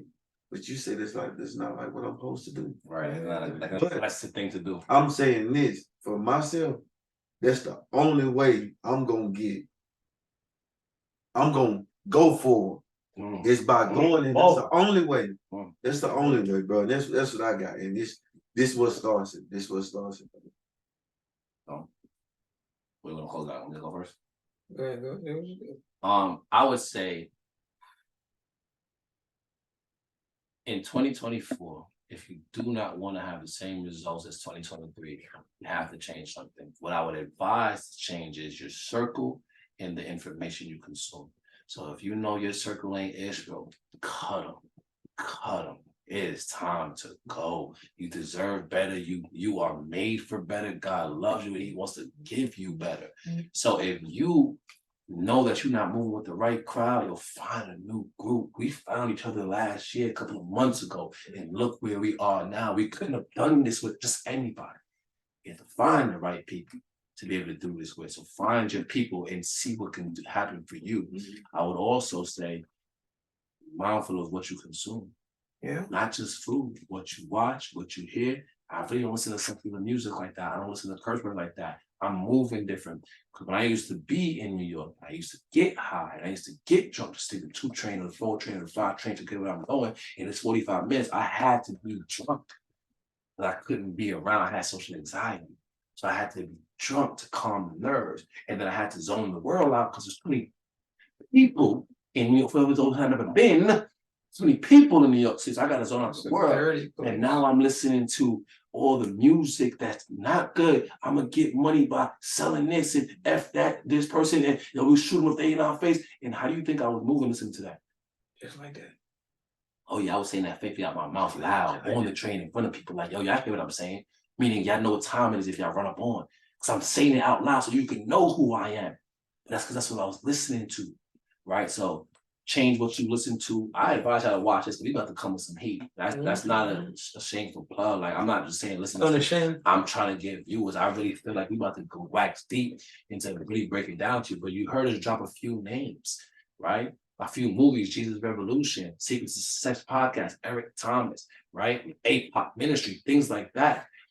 Find something that is going to transform the way you move, the way you think, and the way you act. And I promise you, everything from there is up. One, I like to say, Brian's grandmother loves me. Probably more than she loves him, but it's okay. Fine. Y'all think how you bother me? That does not. Listen, I just be playing, y'all. But in all honesty, in my closing, one thing for sure is that Man, what was it? September before we got right. Me and Brian, I was taking him to the airport so he can go back to. You come back here, or you going to New York? From Florida? Yeah. Back here. Yeah. Back here. And he was like, "Yo, bro, let's stop at this gas station." I was like, "Nah, it's a Wawa on the way." And I went. When we went to this Wawa, there's a brother there that was doing security, but I knew him from college. And at this time, I am filthy. Not like I ain't take a shower, but I'm filthy. Like in my spirit, I'm dirty. And the thing that hits is that I used to have goals to want to be a husband and a father. And I forgot about that because I got lost in my feelings. So 2024, get out your feelings. But this brother ended up saying a prayer, and then he reminded me of what God wanted, which was, DeShawn, God wants you to be a husband. God wants you to be a father. And so when he said those things to me, I kind of was like the prodigal son. Like I'm sitting there eating the slop, and I stand up, and I'm like, hold up. Why am I in my father's house? Even if I just go there as a worker, I would still eat better than the people that's eating this stuff. And legitimately, the very next month, after giving up that stuff, look at what has taken place. Literally, y'all don't even understand. They don't even understand. I just moved to Georgia. I just moved to Georgia 3 days ago. I was staying in Orlando. I was only fixated on Orlando. So 1, get out your feelings. 2, stay in your faith. Get out your feelings, stay in your faith. Get out your feelings and step into your faith. Let's do it like that, because once you get out your feelings, faith just takes over and it overrides what you feel. Like faith legitimately is knowing that you don't have it, but somehow God is going to make a way. And that is what God has legitimately showed me over the course of 4 months after getting that prayer. DeShawn, God wants you to be a husband. God wants you to be a father. And so 2023, I didn't see how it could happen. Now, I'm just going to say 24, can you do something for me? Can you do something for me? 24. Man, appreciate you guys for sticking it out. We can't promise that the rest after this is going to be short because we talk a lot. We do. But this was the first one, so we just kind of wanted to dive deep into a couple of things to just give you a good understanding of what to expect and who we are. So grateful for those who stuck around, grateful for those who will, be continuously watching us. And everything that we said we would go in the description. We'll have those links and informations. Bible studies, please show up. Get this word. Come get the word. Start running from this word. But Damian Lillard said 10 years ago, y'all running from the grind, then he on the Milwaukee Bucks. Now you running from this grind, dog. We ain't doing that, bro. 24. Can you do something about it? Later, y'all. Love y'all. Peace.